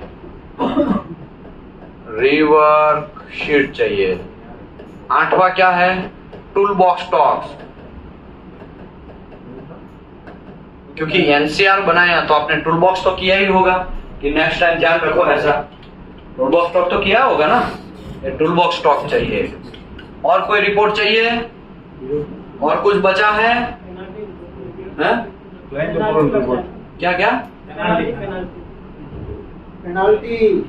हाँ, पेनल्टी भी आएगा। और कुछ? जॉइंट नंबरिंग सिस्टम, वो सब चीज किसमें आ जाएगा पता है? ये रिपेयर प्रोसीजर कहाँ लिखा हमने? रिपेयर प्रोसीजर इसी में आ जाएगा। R1, R2, R3 joint number दे देना है वो। इतने सारे डॉक्यूमेंट चाहिए तब जाके आपका रिपेयर ओके। लेकिन हम लोग इसमें से कुछ भी नहीं लेके, हमारे पास तो रिपेयर प्रोसीजर ही नहीं होता, खचर पचर रिपेयर हो जाता है। समझ में आया? हमको फोकस करना पड़ेगा, हमें एक चीज स्किल को इंप्रूव करना पड़ेगा, एक स्टेप स्किल को इंप्रूव करना पड़ेगा। और कोई कंफ्यूजन है तो यहाँ पे मैं सेशन को क्लोज करता हूं। देखो इसके पीछे और कुछ नहीं है, बस ऐसे रिपेयर ही है। यहाँ पे रिपेयर आता है या गाउजिंग, ये सब चीज हमने फोटो वगैरह फोटोग्राफी हो गया है ना। ये खाली आपके लिए मैंने यहाँ पे किया। देखो इसको रिपेयर करने के लिए यहाँ पे देखो ये पेच वर्क वगैरह किया है, देखा आपने बहुत सारे, ऐसा भी पेच वर्क हुआ है। देखो यहाँ पे भी एक बहुत सारे पेच वर्क हुआ है। यहाँ पे ये भाई साहब देखो पेच वर्क कर रहे हैं, ठीक है। ये देखो यहाँ पे भी हो रहा है। ये पेच वर्क वो जो था ना उसको टूट गया था ना यहाँ पे ऐसा, तो उसको यहाँ पे ऐसे वापस रिपेयर किया है, ठीक है।